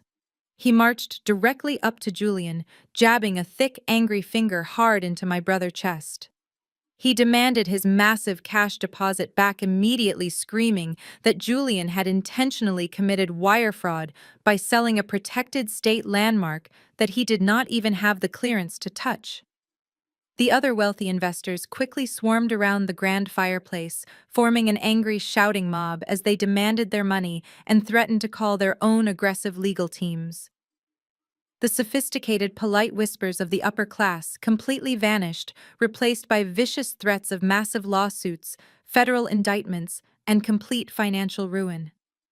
Julian was sweating profusely, thick beads of moisture rolling down his forehead and soaking the collar of his expensive designer shirt. He raised his hands defensively, stammering wildly as he tried to pacify the furious billionaires. He desperately promised them that it was just a simple administrative misunderstanding that his lawyers would fix by tomorrow morning. But absolutely nobody was buying his pathetic lies anymore. The grand illusion was completely shattered. Seeing her glamorous world crumbling to dust before her very eyes, Chloe completely lost her mind. The fake aristocratic poise she had carefully maintained all evening vanished instantly. She transformed back into the vicious, hateful woman who had kicked me out into the freezing rain just 24 hours ago. Chloe lunged forward, her face twisted into an ugly, furious snarl. She pointed a shaking finger at me and began screeching at the top of her lungs, completely abandoning any pretense of upper-class etiquette. She cursed me with every vile, disgusting name she could think of, blaming me for ruining her perfect life and deliberately humiliating her husband out of pure, spiteful jealousy. She screamed that I was nothing but an ungrateful, pathetic loser who had illegally broken into their property to plant fake evidence just to destroy their flawless family legacy. She actually demanded that my private security guards arrest me on the spot, completely forgetting in her hysterical rage that the guards worked directly for me. I simply stood there and let her humiliate herself, watching her shrill voice echo off the high ceilings as the remaining guests stared at her in absolute disgust. When her screaming finally subsided into desperate, hyperventilating sobs, Julian violently pushed his way through the angry mob of investors. His eyes were wide and bloodshot, burning with a manic, delusional desperation that was genuinely terrifying to witness. He practically spit as he yelled over the noise, trying to reclaim some semblance of control over the disastrous situation. He screamed that it did not matter if the state had temporarily blocked the demolition. He shouted that the land, the warehouse, and every single one of those priceless $50 million paintings still belonged exclusively to him. He violently thumped his own chest, declaring that he was the golden child, the only male heir, and the rightful legal executor of the Davenport estate. He arrogantly promised the angry investors that he would simply sell the Basquiat paintings at a private auction tomorrow and pay them all back with double the interest. He actually believed his own twisted logic. He truly thought that my brilliant discovery had only served to make him infinitely richer. I looked at my brother's frantic, sweating face and felt a profound wave of absolute pity wash over my entire body. He was clinging so desperately to the toxic lies our parents had fed him his entire life that he could not even comprehend his own devastating reality. He truly believed that his gender and his arrogant entitlement somehow superseded actual binding corporate law. I slowly shook my head, my face completely devoid of any sympathy or hesitation. I turned to Arthur Vance and extended my open hand. Arthur reached deep into his heavy leather briefcase and pulled out a thick, slightly yellowed legal document. It was not a cheap photocopy or a digital scan. It was the original, undeniably authentic, last will and testament of our grandfather, Elias. Bound tightly to the thick parchment was a heavy, bright red wax seal, stamped directly by the California Supreme Court, proving its absolute, uncontested legal validity. I took the heavy document from Arthur and held it up high so every single person in the massive living room could see the official red seal gleaming under the expensive crystal chandeliers. The angry shouting of the investors slowly died down as they realized I was about to deliver the final fatal blow to Julian's fraudulent empire. I looked directly into Julian's bloodshot, terrified eyes and spoke with a chilling, quiet authority that echoed perfectly in the suddenly silent room. You are not the executor of anything, I stated firmly, watching his arrogant posture completely collapse under the weight of my words. You do not own that land, you do not own that warehouse, and you certainly do not own a single drop of paint on those canvases. I took a slow, deliberate step forward, closing the distance between us, until I was standing right in front of him. Grandpa knew exactly how greedy and completely worthless you and our parents were, I whispered, though my voice carried clearly across the marble floor for everyone to hear. He never left a single dime to you or our parents, Julian, not one single cent. I took a slow, deep breath, letting the absolute silence of the room stretch out for a few agonizing seconds before I began to speak. I held the heavy parchment document high in the air so the thick red wax seal caught the brilliant light of the crystal chandeliers. I broke the silence with a steady and unwavering voice, reading the exact legal stipulations my grandfather had written decades ago. The last will and testament of Elias Davenport stated unequivocally that his entire estate, including all physical properties, financial trusts, and hidden assets, was to be placed in a heavily restricted holding trust. My parents were never named as the beneficiaries of this massive fortune at any point in time. They were legally designated as nothing more than temporary property managers, with absolutely zero authority to liquidate, sell, or borrow against the estate. The document clearly named one single exclusive heir to the entire Davenport legacy, and that specific heir was me. I watched the blood completely drain from Julian's face as I continued reading the ironclad terms of the trust out loud for the entire room to hear. My grandfather, Elias Davenport, was a man of profound wisdom and incredible foresight. He knew exactly who my parents were beneath their polished country club exteriors. He knew they were obsessed with superficial social climbing and completely lacked any real financial discipline or moral compass. He knew they would instantly squander his hard-earned legacy on luxury cars, expensive vacations, and elite memberships just to impress people who did not even care about them. So he intentionally locked the trust away behind airtight legal walls until I reached full maturity. The massive inheritance was set to legally transfer entirely into my name on the exact day of my 35th birthday. And yesterday, the very day my brother and his vicious wife had kicked me out into the pouring rain, was my 35th birthday. My parents had maliciously hidden this authentic will from me for 15 long years. They had illegally fired Arthur Vance and hired corrupt, shady lawyers to bury the authentic paperwork deep in the complicated probate system. They had spent over a decade skimming whatever loose cash they could from the property management accounts, constantly funneling stolen money into Julian's failing business ventures to keep up the fake appearance of extreme wealth. They desperately needed me to remain completely ignorant of my true worth and my undeniable legal power.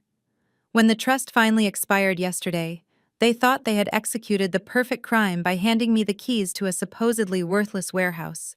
They genuinely believed I would just walk away in defeat and let Julian quietly sell the land to cover his massive debts. They entirely underestimated my intelligence and my resilience. That fatal, arrogant mistake had just cost them absolutely everything they had ever worked for. The devastating truth crashed over the crowded room like a massive tidal wave of ice water. The toxic alliance of my extended family instantly shattered into a million pieces, right before my eyes collapsing like a fragile house of cards in a violent hurricane. Aunt Martha, who had just been loudly praising Julian corporate genius a few minutes ago by the window, stumbled backward and clutched her expensive pearl necklace in absolute horror. Uncle George immediately began pointing fingers, aggressively whispering to the other relatives that he always knew Julian was running a fraudulent operation and that he had never trusted the boy. The aunts and uncles who had spent my entire life treating me like a pathetic, eccentric outcast were suddenly looking at me with wide, completely terrified eyes. They realized in a matter of seconds that they had spent decades blindly worshipping a completely broke fraud while relentlessly bullying the actual multimillionaire matriarch of the family. But the most spectacular and satisfying collapse in the room belonged entirely to Chloe.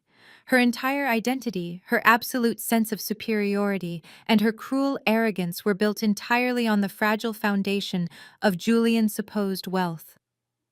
As the harsh reality of the forged inheritance and the blocked land sale sank into her brain, the glamorous facade of the untouchable trophy wife completely dissolved into thin air. Chloe dropped her silver microphone onto the marble floor, the loud electronic feedback squeal echoing painfully through the silent penthouse. She slowly turned her head to look at her husband, her bright blue eyes wide with a toxic mixture of absolute disgust and sheer unadulterated panic. She realized that the massive hedge fund was a catastrophic failure and the real estate deposit had to be returned immediately to the furious investors. She realized that the leased luxury vehicles would be repossessed, the exclusive country club memberships would be immediately revoked, and her arrogant husband literally owned absolutely nothing. Chloe marched right up to Julian and shoved him incredibly hard in the chest with both of her hands. She started screaming at him in front of the remaining investors, completely abandoning her refined socialite persona and her fake aristocratic grace. She demanded to know if he was actually completely broke, her shrill voice cracking with hysterical, ugly tears of pure frustration. She shrieked that she had not married a pathetic, debt-ridden loser who had to steal from his little sister just to buy her a designer dress and a diamond ring. Julian desperately tried to grab her arms to quiet her down, begging her to stop making a massive scene in front of the billionaires he still wanted to impress. But Chloe slapped his hands away, viciously screaming that he had completely ruined her life and made her a massive, irredeemable laughingstock in Los Angeles high society.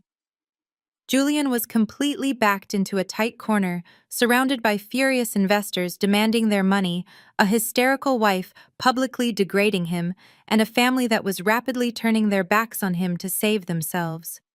The federal criminal investigation was looming heavily over his head, and his secret hedge fund debts were about to become public knowledge by morning. Any rational, sane person in his position would have dropped to their knees, begged for absolute mercy, and admitted complete defeat to the sister he had wronged. But the golden child syndrome ran so incredibly deep in his veins that it had completely rotted his connection to basic reality and logical thought. Julian simply could not accept that the younger sister he had tormented for 35 years had completely outsmarted and overpowered him on every single level. He violently pushed past Chloe, his handsome face contorted into an ugly, desperate mask of pure, unhinged arrogance. He stomped his expensive leather shoe hard onto the polished marble floor, his chest heaving with erratic, panicked breaths as he tried to regain control of his shattered narrative. He pointed a shaking, incredibly aggressive finger directly at my face, a manic and completely delusional smile spreading across his pale lips. "You think you have won, just because you get to keep that dusty, rat-infested brick building," he roared, his voice echoing frantically off the high modern ceilings. "You think a few old paintings suddenly make you better than me and give you the right to humiliate me in my own home?" Julian threw his arms out wide, gesturing aggressively to the massive, sprawling luxury of the two-story apartment around us. He screamed that I could take the garbage warehouse and go rot in West Adams for all he cared because it meant absolutely nothing to him. He proudly declared to the silent crowd that he was still the absolute master of his own destiny and a titan of industry. "I still own this multi-million-dollar penthouse," he barked, his eyes bulging with a terrifying manic desperation. "I am still a prominent investment executive, and I am still a wealthy millionaire. I live in a luxury palace in Santa Monica, and you are still just a sad, lonely art appraiser. You cannot touch me here, Zoe, because this entire house belongs exclusively to me." I stood perfectly still, letting his desperate, pathetic screams wash over me without blinking a single eye or taking a step back. I looked around the breathtaking, incredibly expensive living room, admiring the imported Italian marble floors, the custom crystal chandeliers, and the gorgeous floor-to-ceiling views of the Pacific Ocean. I lowered the heavy legal binder to my side and slowly reached my right hand inside the inner pocket of my tailored white suit. I pulled out a single neatly folded piece of aged yellow paper that I had taken from the vault. I looked back at my hyperventilating brother, a cold, lethal smile finally breaking across my face as I prepared to deliver the final blow. I stood there in the center of the opulent living room, my custom white suit a stark contrast to the dark, suffocating reality that was rapidly closing in on my brother. The crystal chandeliers above us seemed to cast a harsher, more unforgiving light on his pale, sweating face. He was hyperventilating now, his chest heaving with desperate, jagged breaths, as he clung to the last shred of his fabricated superiority. He was still the golden boy in his own mind, the rightful heir to the Davenport legacy, the untouchable master of this multi-million-dollar penthouse. He truly believed that even if he had lost the warehouse and the $50 million art collection, he still held the ultimate trump card.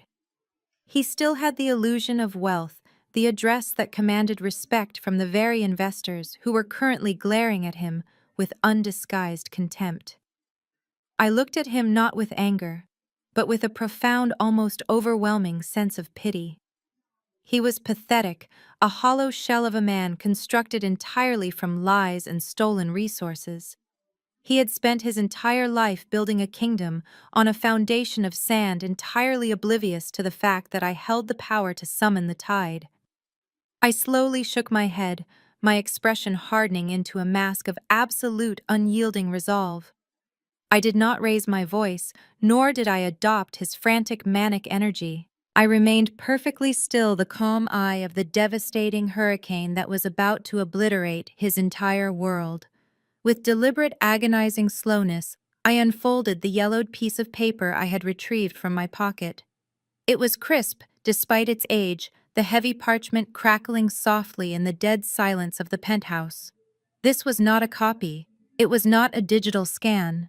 It was the original, undeniably authentic promissory note, legally binding and notarized 10 years ago.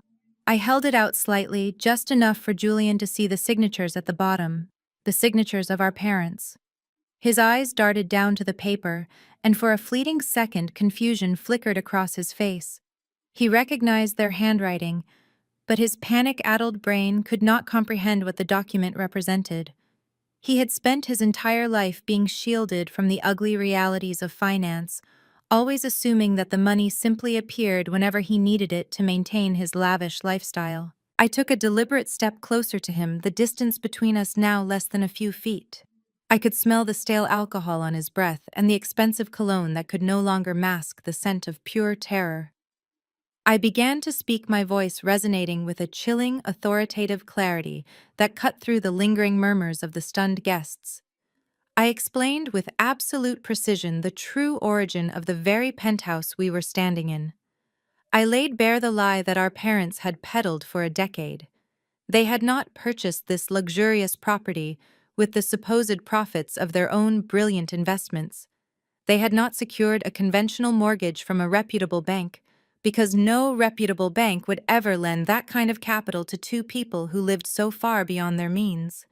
Instead, I revealed they had committed the ultimate financial betrayal. Desperate to provide their golden child with the ultimate status symbol, they had illegally leveraged the only asset they had access to. They had secretly borrowed against the massive trust fund established by our grandfather. The very same trust fund that they had deliberately hidden from me. They had used the $50 million art collection as collateral to secure the loan for this penthouse. And they had signed this promissory note legally obligating themselves, and by extension, the property itself, to repay the debt to the trust. I watched the realization hit Julian like a physical blow. His eyes widened, his jaw slackened, and he stumbled backward a half step, suddenly looking incredibly small and frail. The murmurs among the wealthy investors grew louder, their tone shifting from anger to morbid fascination as they witnessed the complete and utter dismantling of Julian's fraudulent empire. I did not pause to let him process the information. I drove the knife in deeper, twisting it with every word. I reminded him of the ironclad terms of my grandfather's last will and testament, the document I had just read aloud. the document that explicitly named me as the sole exclusive beneficiary of the entire trust. That means Julian, I said, my voice dropping to a low, dangerous whisper that nonetheless carried to every corner of the room. The money they borrowed to buy this penthouse was not theirs to take. It belonged to the trust. It belonged to me. The debt is owed to the trust. The debt is owed to me. I raised the promissory note slightly, gesturing to the specific clauses outlined in dense legal jargon. I explained that the 10-year repayment period had officially expired 6 months ago. Our parents had never made a single payment toward the principal, only frantically covering the interest with the money they skimmed from the property management accounts.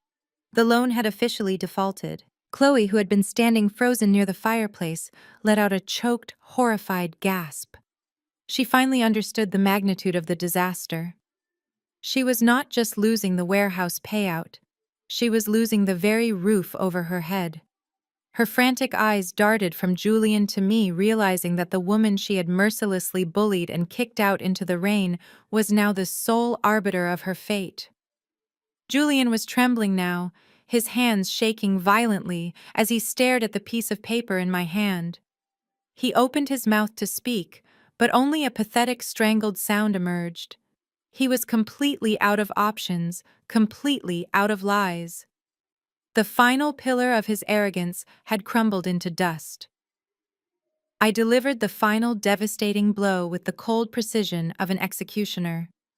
I stated the exact financial figures, clearly ensuring that every investor, every family member, and especially Chloe heard the numbers. The original loan amount, plus a decade of accumulated compounded interest and penalties for defaulting, brought the total outstanding debt to a staggering $6.5 million. You do not own this penthouse, Julian, I said, my voice ringing out with absolute finality. You are severely, catastrophically in debt. You have defaulted on a $6.5 million loan owed directly to me. And as the sole beneficiary of the trust, I have the absolute legal right to seize the collateral immediately. I took a final step toward him, my eyes locking onto his terrified, shattered gaze. You are bankrupt, Julian. This penthouse has been officially repossessed. It does not belong to you. It is mine. I did not give Julian a single second to process his absolute ruin before I initiated the next phase of my master plan. I raised my hand and gave Arthur Vance a swift, subtle nod. Arthur immediately turned around and pushed the heavy mahogany double doors of the penthouse wide open. Stepping into the glamorous living room were 4 fully uniformed deputies from the Los Angeles County Sheriff Department. Their heavy black boots thudded loudly against the imported Italian marble, instantly shattering whatever fragile illusion of high society safety was left in the room. The lead deputy walked straight past the terrified billionaire investors and handed a thick, legally binding writ of possession directly to Julian. The paper officially authorized the immediate eviction of the current occupants due to catastrophic default and fraudulent occupancy. Julian stared at the eviction notice, his hands shaking so violently that the paper rattled loudly in the quiet room. The investors, who had just been demanding their money back, immediately stepped away from him, realizing that he was not just a fraud, but a man actively being targeted by law enforcement. I slowly turned my attention away from my hyperventilating brother and locked my eyes directly onto Chloe. She was backed up against the grand modern fireplace, her expensive sequined gown shimmering as she trembled in absolute terror. I remembered exactly how she had looked at me 24 hours ago, standing in her silk nightgown, tossing my worn luggage out into the freezing rain. I remembered the vile, venomous disgust in her voice when she told me I did not belong in a place like this. I walked toward her, my pristine white suit practically glowing under the crystal chandeliers. I stopped exactly 2 feet away from her, letting my towering presence completely overshadow her shrinking, pathetic frame. The silence in the room was so heavy you could hear the distant sound of the ocean waves crashing outside the massive floor-to-ceiling windows. I looked Chloe up and down with the exact same expression of pure, unadulterated disgust that she had weaponized against me my entire life. I leaned in close, ensuring that every single word I spoke echoed perfectly in her ears and resonated throughout the silent, captivated room. "Get out of my house right now, Chloe," I commanded, my voice dripping with absolute freezing venom. "We are completely done letting you freeload off my family fortune." I pointed a sharp, unwavering finger toward the grand entryway where the armed deputies were waiting. "I am giving you exactly 10 minutes to pack your trash into a suitcase and get off my property. If you do not leave immediately, I will have the officers drag you out into the hallway by your hair." Hearing her own cruel, vicious words thrown flawlessly back into her face was the final breaking point for her fragile psyche. Chloe let out a sudden high-pitched shriek that sounded like a wounded animal, her hands flying up to cover her pale face. The sheer poetic justice of the moment was absolutely intoxicating. I had not laid a single finger on her yet. I had completely destroyed her entire existence with nothing but the truth and the law. The lead sheriff deputy stepped forward, resting his hand casually on his heavy utility belt. He informed Julian and Chloe that they had exactly 10 minutes to gather their essential personal belongings before they would be physically removed from the premises. He made it abundantly clear that they were not allowed to take any furniture, art, jewelry, or valuables purchased with estate funds, as those were now legally the property of the trust. The reality of the 10-minute countdown finally snapped the last remaining thread of Julian's sanity. The arrogant golden child, who had spent his entire life looking down on me, suddenly collapsed completely. Julian dropped heavily onto his knees, right in the middle of the luxurious living room, completely ignoring the shocked gasps of his wealthy investors. He crawled across the polished marble floor toward me, tears streaming rapidly down his red, sweating face. He reached out with trembling hands and actually tried to grab the perfectly tailored fabric of my white trousers. I stepped back immediately, looking at him with the kind of intense revulsion you would reserve for a disease-carrying insect. "Please, Zoe," he sobbed, his voice cracking into a pathetic, high-pitched whine as snot ran down his nose. "You cannot do this to me. I am your brother. We are blood. I will do anything you want. Just please do not throw me out into the street. I have nowhere else to go." I stared down at the pathetic, weeping man, groveling at my feet, feeling absolutely nothing but a cold, hollow emptiness. "You did not care about blood when you threw me out into the pouring rain last night," I replied quietly, my voice devoid of any sympathy or warmth. "You did not care about family when you tried to crush our grandfather's legacy to pay off your own fraudulent debts. You made your bed, Julian, and now you have to sleep in it." But before he could even utter another pathetic excuse, Chloe completely lost her mind. She lunged forward like a feral, starving animal, completely abandoning any remaining shred of human dignity or upper-class grace. She threw herself onto Julian, back her perfectly manicured nails transforming into vicious claws as she dug them deeply into the fabric of his expensive suit jacket. She began screaming hysterically, tearing at his hair and scratching wildly at his face, blaming him for completely destroying her glamorous life.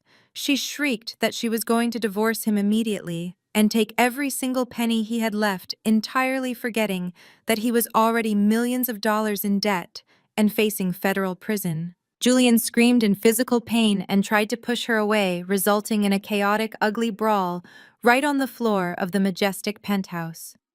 The wealthy investors backed away in absolute horror, completely disgusted by the violent, trashy spectacle unfolding before them. Two of the armed sheriff deputies had to physically step in, grabbing Chloe by the arms and forcibly dragging her off her sobbing husband. She kicked and thrashed violently in their strong grip, her expensive sequined gown ripping loudly at the seams as they pulled her toward the master bedroom to pack her bags. While the deputies were occupied wrestling with the hysterical trophy wife, my toxic extended family saw an opportunity to save their own skin. The survival instinct of a parasite is truly a remarkable thing to witness in real time. Aunt Martha, the woman who had publicly humiliated me at the family cookout just a few hours ago, suddenly pushed her way to the front of the crowd. She plastered a sickeningly sweet, entirely fake smile across her face and reached out to touch my arm. "Oh, my dearest Zoe," she cooed, her voice practically dripping with artificial affection and desperate manipulation. "We are just so incredibly proud of you. I always told your Uncle George that you were the smartest and most talented child in this entire family. We always hated how terribly Julian and your parents treated you all these years." Uncle George immediately nodded in frantic agreement, stepping forward with a wide, eager smile. "Yes, absolutely," he chimed in shamelessly, attempting to align himself with the new billionaire matriarch of the Davenport family. "We always knew you were destined for absolute greatness, Zoe. You just say the word and we will completely cut Julian out of our lives forever. You should come over for Sunday dinner next week. We can celebrate your amazing success." I looked at the two of them, and then I looked at the rest of my aunts, uncles, and cousins, who were all nodding along eagerly.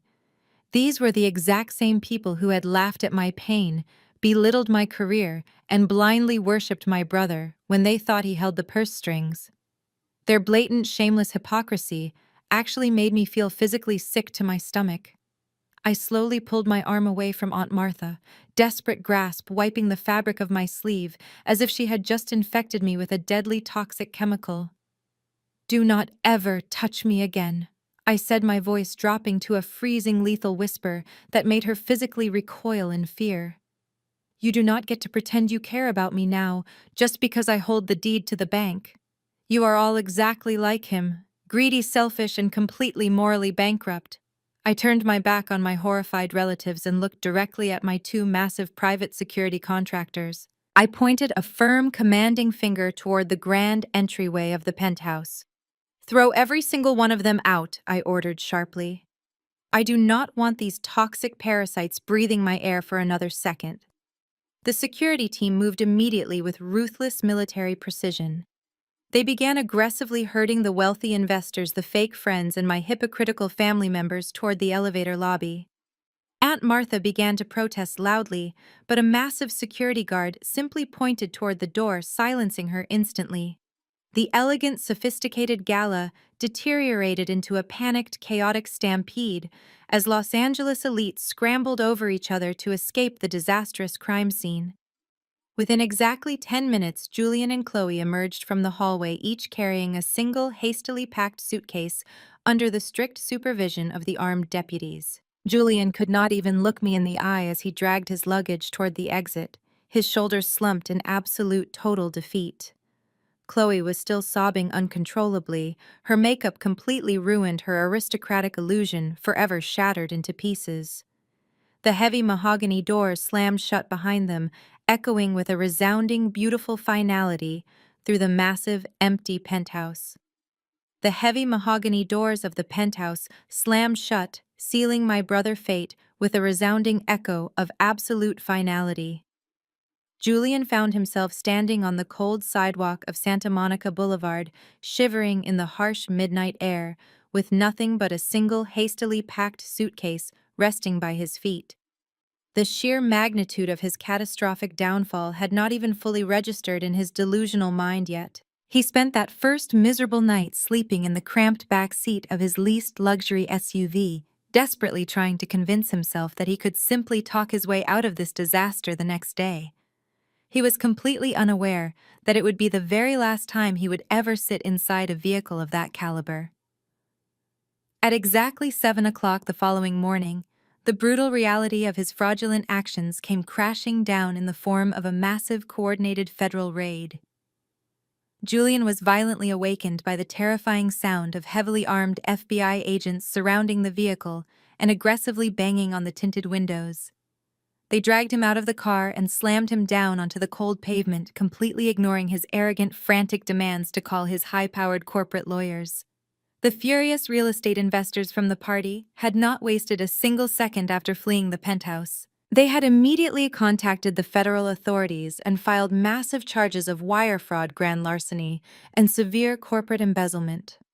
Julian was handcuffed right there on the street in his wrinkled designer suit. his face pressed painfully against the wet asphalt, as federal agents loudly read him his rights. His highly publicized, incredibly humiliating arrest sent immediate shockwaves through the entire Los Angeles financial sector. The federal investigators relentlessly tore through his corporate hedge fund accounts, uncovering a massive, incredibly tangled web of lies, forged documents, and stolen client money. They discovered that he had essentially been operating a desperate Ponzi scheme for years, using the stolen trust fund money from our parents to artificially inflate his returns and attract new wealthy investors. Because he had illegally accepted multi-million-dollar cash deposits for a protected state heritage property that he did not even legally own, his crimes immediately escalated to severe federal felony status. The presiding judge entirely denied his bail, citing him as a massive flight risk, with absolutely zero remaining assets to his name. The court appointed him a completely overworked public defender because every single reputable corporate lawyer in the city refused to touch his incredibly toxic case. When the federal judge finally handed down his harsh sentence, there was absolutely no leniency or sympathy for the disgraced former golden child. Julian was completely stripped of every single financial license, professional title, and any remaining pennies he had desperately tried to hide in offshore accounts. He lost the penthouse, his fake reputation, and his freedom in a single devastating blow. He was sentenced to serve a lengthy term in federal prison, completely abandoned by the family who used to worship him. When he was eventually released years later, he was a convicted felon, completely unemployable and deeply in debt. He was forced to move into a tiny, roach-infested studio apartment in one of the most neglected, run-down neighborhoods in the city. He spent his days working grueling, exhausting minimum-wage shifts, stocking heavy boxes at a local discount grocery store, his hands permanently blistered and his back constantly aching. The man who once bragged about multi-million-dollar acquisitions and smoked expensive cigars now had to carefully count his loose change just to afford a hot meal. Every single night he had to lay his tired head on a cheap, lumpy mattress and stare at a stained, leaking ceiling. He became a walking ghost of his former self, a pathetic, cautionary tale whispered about in the elite circles he once dominated. The absolute silence of his isolated, impoverished life was the ultimate punishment for a man who had thrown away a massive $50 million fortune simply because his blinding arrogance would not allow him to respect his younger sister. While Julian was busy facing the devastating wrath of the federal government, Chloe enacted her own desperate plan for survival. The very next morning, before the FBI had even finished processing Julian into the federal holding facility, Chloe marched directly into a cheap downtown law office and immediately filed for divorce. She ruthlessly cited irreconcilable differences and extreme financial fraud, desperately trying to legally sever herself from the sinking ship of her husband's shattered empire. She truly believed that by quickly abandoning Julian, she could somehow salvage her pristine socialite reputation and quietly slip back into the glamorous world of Los Angeles high society. But her incredibly shallow, self-serving plan backfired with catastrophic precision. When the federal investigators audited Julian finances, they discovered the sickening reality of their lavish lifestyle. Every single designer gown, every luxury vacation, and every piece of expensive jewelry Chloe had flaunted for the past 3 years had been purchased using high-interest credit cards, registered entirely under her own name. Because Julian had actively hidden his failing hedge fund by putting the daily living expenses on her personal credit lines, Chloe was now legally responsible for over $400,000 in massive, unsecured consumer debt. Her desperate divorce filing did absolutely nothing to protect her from the aggressive collection agencies that immediately began hunting her down. The luxury sports car she drove was aggressively repossessed right out of the motel parking lot where she had been hiding. Her exclusive country club memberships were violently revoked, and she was permanently blacklisted from every high-end boutique and charity gala in the city. The wealthy friends she had spent years carefully cultivating completely blocked her phone number, treating her like a highly contagious disease the moment the news of the massive fraud scandal broke. With her credit score completely annihilated and absolutely no actual job skills or college degree to rely on, Chloe quickly found herself completely unemployable in any professional corporate setting. The woman who had proudly stood in my penthouse and mockingly offered to pay me $100 to scrub her toilets was now facing absolute undeniable destitution. To avoid sleeping on the streets, she was forced to swallow her massive pride and accept the only job that would hire her without a thorough background check. She became a full-time waitress at a loud, incredibly cheap 24-hour diner located just off the busy interstate highway. Her days of wearing pure silk designer nightgowns and sipping vintage champagne were completely replaced by a hideous polyester uniform that constantly smelled of old grease and cheap bleach. Her youth and beauty, the only true currencies she had ever valued or relied upon, rapidly faded under the crushing weight of massive stress and chronic sleep deprivation. She lived in a cramped, incredibly noisy apartment, shared with 3 other struggling roommates, jumping in terror every single time her cheap prepaid phone rang. Terrified it was another aggressive debt collector, threatening to garnish her meager wages. She had to spend 8 grueling hours a day, standing on her feet, carrying heavy trays of greasy food, and aggressively wiping down sticky vinyl booths. But the ultimate soul-crushing humiliation came entirely from the customers she was forced to serve. Because the diner was located near the wealthy suburbs she used to frequent, it was only a matter of time before her past collided violently with her miserable present. Former acquaintances, the same elite women she used to gossip with over expensive avocado toast, would occasionally walk into the diner after a late night out. They would slide into her section, order cheap coffee, and completely ignore her as a human being. They would leave terrible tips and complain loudly about her slow service, looking right through her as if she were completely invisible. Chloe had to bite her tongue, force a fake strained smile, and politely ask if they needed more napkins while her entire soul burned with absolute humiliation. She had spent her entire life judging people based on their bank accounts and looking down on anyone who worked a blue-collar job. Now she was permanently trapped at the very bottom of the social hierarchy she used to fiercely defend. She had tried to destroy a queen, and in return, the universe had rightfully stripped her of her fake crown and handed her a dirty mop.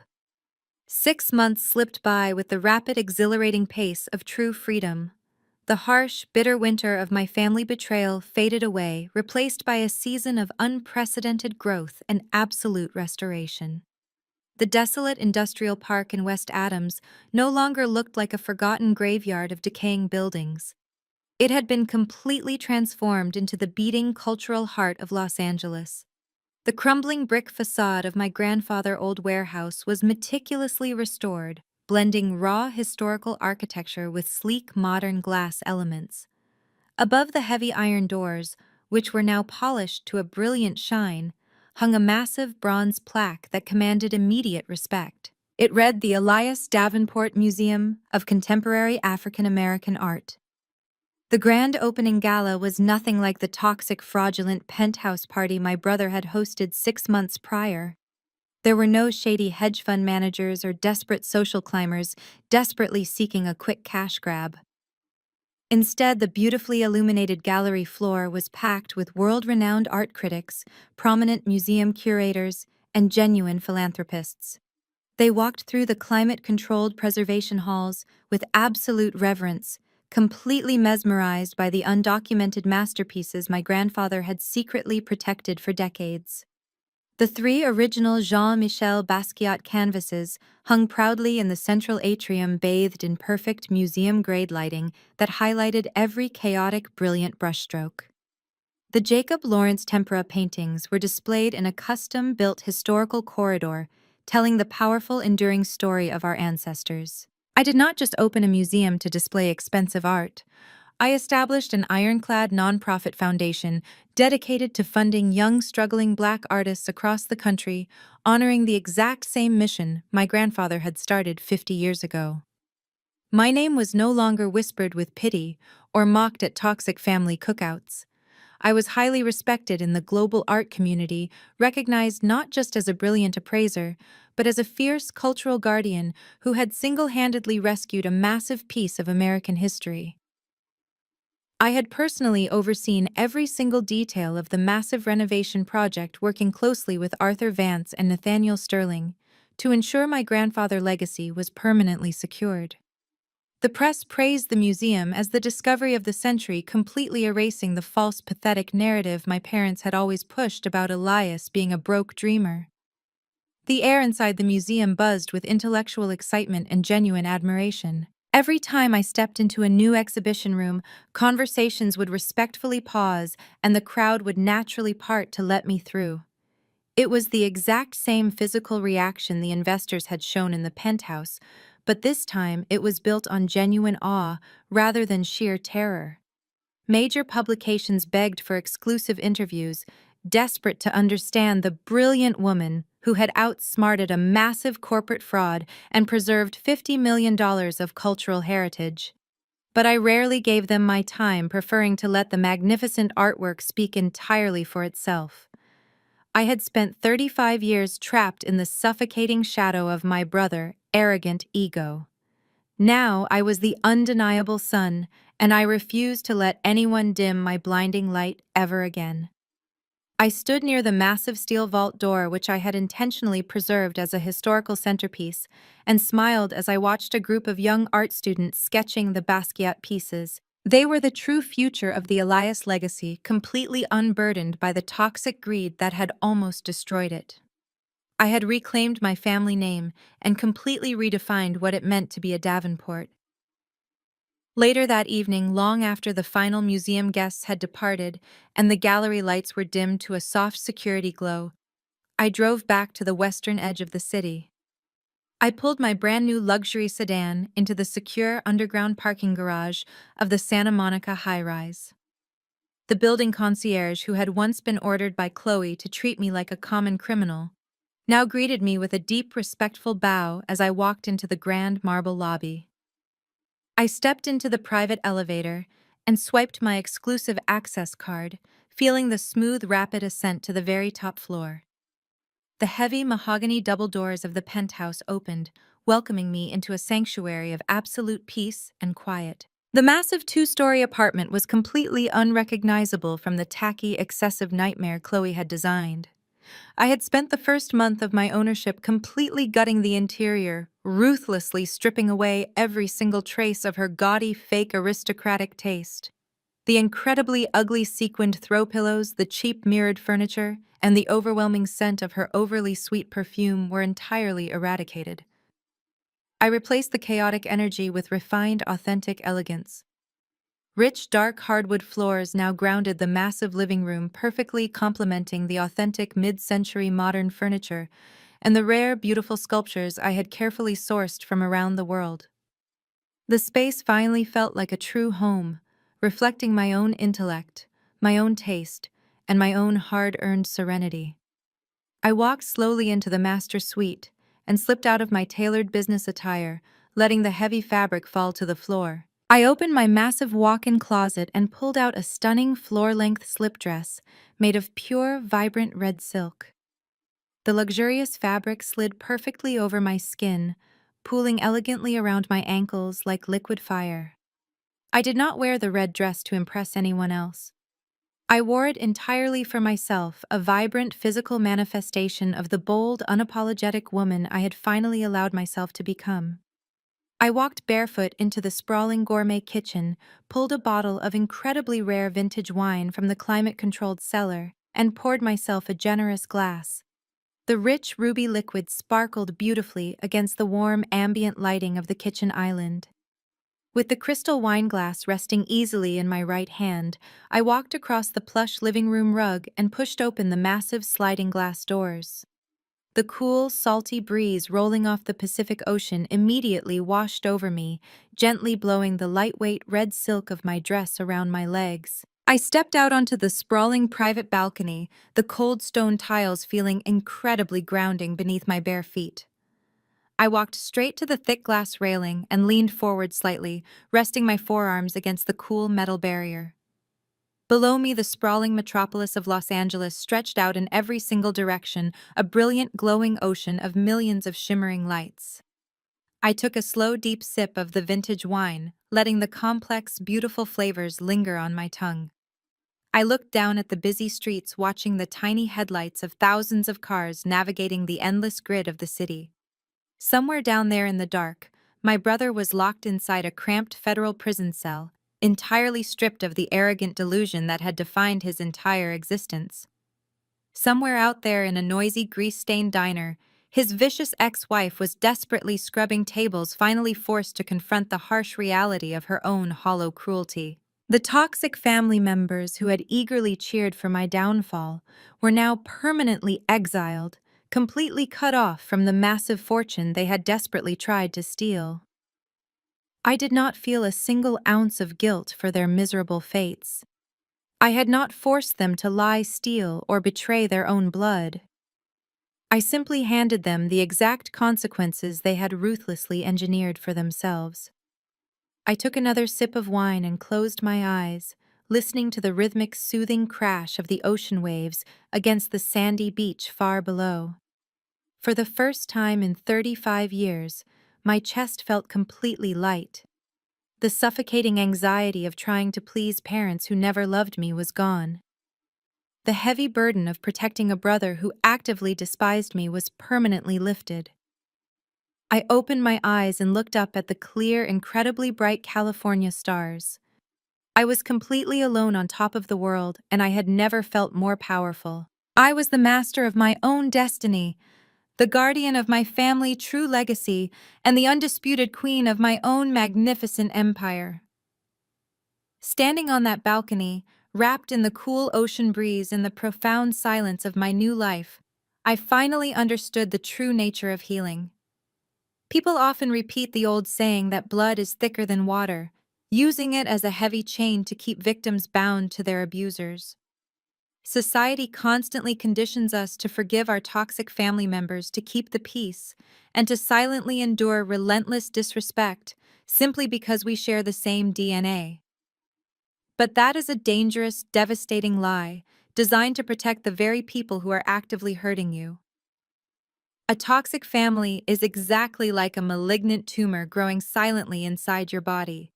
It feeds on your energy, it drains your resources, and it slowly poisons every single aspect of your existence. You can try to ignore it, you can try to negotiate with it, and you can try to love it into behaving differently, but the disease will only continue to spread.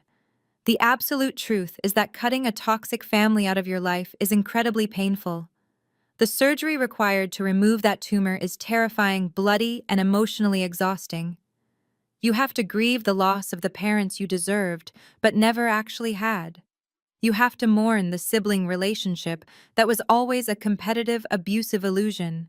You have to endure the vicious smear campaigns and the coordinated attacks from relatives who are desperate to drag you back down into their miserable dysfunction. But keeping that tumor inside of you is completely fatal. If I had not found the absolute courage to swing that heavy steel hammer and smash through the walls of their deception, my family would have eventually bled me completely dry. They would have destroyed my sanity, my financial future, and my entire sense of self-worth just to keep Julian sitting comfortably on his fake fragile throne. Julian and Chloe were the physical manifestations of that disease. They represented the ultimate peak of unchecked entitlement and cruel arrogance. But looking back at the complete destruction of their lives, I realized something incredibly liberating. I did not ruin them. I did not have to orchestrate an elaborate, illegal revenge plot or stoop down to their miserable level of deceit. I simply stopped being their protective shield. I stepped out of the way and allowed the natural, devastating consequences of their own actions to finally catch up to them. They were entirely destroyed by their own insatiable greed, their own reckless lies, and their own complete inability to respect the people around them. My only role in their downfall was refusing to be their silent, obedient victim any longer. For 35 years, I carried the heavy, suffocating weight of my parents' expectations on my shoulders. I was the designated scapegoat, the eccentric disappointment who was only kept around to serve the needs of the golden child. I spent decades desperately trying to prove my value to people who were completely committed to misunderstanding me. Dropping that heavy burden of seeking their approval was the most terrifying thing I have ever done. But taking off that heavy burden was also the very first step toward putting on my own crown. The $50 million art collection hidden in that warehouse did not give me my worth. The luxury penthouse I now stood in did not suddenly make me a queen. My true power was forged in the freezing rain on the night I was thrown out into the street. It was born the exact moment I decided that I would never let another human being make me feel small ever again. I am sharing my deeply personal story with all of you today because I know exactly how many of you are secretly suffering in the dark. I know there are thousands of you watching this video right now who are currently trapped in the exact same toxic family dynamics that almost destroyed me. You might not have a secret warehouse filled with priceless contemporary art waiting for you, and you might not have a multi-million-dollar trust fund hidden by a visionary grandfather. But the core of our struggle is exactly the same. You are the one doing all the heavy lifting in your family. You are the one expected to sacrifice your own dreams, your own finances, and your own peace of mind to cater to a golden child who takes absolutely everything for granted. You are the one who is constantly criticized, chronically unappreciated, and treated like an outsider in your own home. If you are watching this and feeling completely trapped by the toxic people who share your bloodline, I want you to listen to me very carefully. Your worth is not determined by their inability to see your value. Their limitations, their jealousy, and their cruel behavior are a reflection of their own brokenness, not a reflection of your potential. You have the absolute right to walk away from any table where respect is no longer being served. You have the right to prioritize your own mental health, your own career, and your own happiness over their unreasonable demands. Setting firm, unapologetic boundaries is not an act of selfishness. It is a vital, necessary act of pure self-preservation. You are allowed to choose your own family, surrounding yourself with people who genuinely celebrate your victories and support you through your failures. I want to hear from every single one of you in the comment section below. Have you ever reached your ultimate breaking point with a toxic family member? What was the specific moment, the exact final straw that made you realize you had to completely sever those ties in order to save yourself? Tell me how it felt to finally block their phone numbers, to stop attending those miserable holiday gatherings, and to take your life back into your own hands. Did they try to turn the rest of the family against you? Did they play the victim when you finally held them accountable for their abusive actions? Share your stories of survival, your moments of sweet payback, and your incredible journeys toward finding real peace. Your story matters, and reading about your incredible strength might be the exact push someone else in our community needs to finally break free from their own toxic environment. Please take a moment right now to hit the like button if my journey resonated with you in any way. Subscribing to this channel is absolutely free, and it helps us build a massive supportive community of strong, independent survivors who refuse to be silenced. Make sure you ring that notification bell so you never miss out on another empowering story of epic payback karma and ultimate justice. We are going to continue exposing the toxic behavior of entitled people and celebrating the incredible resilience of those who overcome them. Thank you so much for taking the time to listen to my journey from a discarded sister to a completely independent queen. Remember that no matter how dark the night gets or how hard the rain falls, you always have the power to rewrite your own ending. Keep your head held incredibly high, protect your peace at all costs, and never ever be afraid to wear your crown.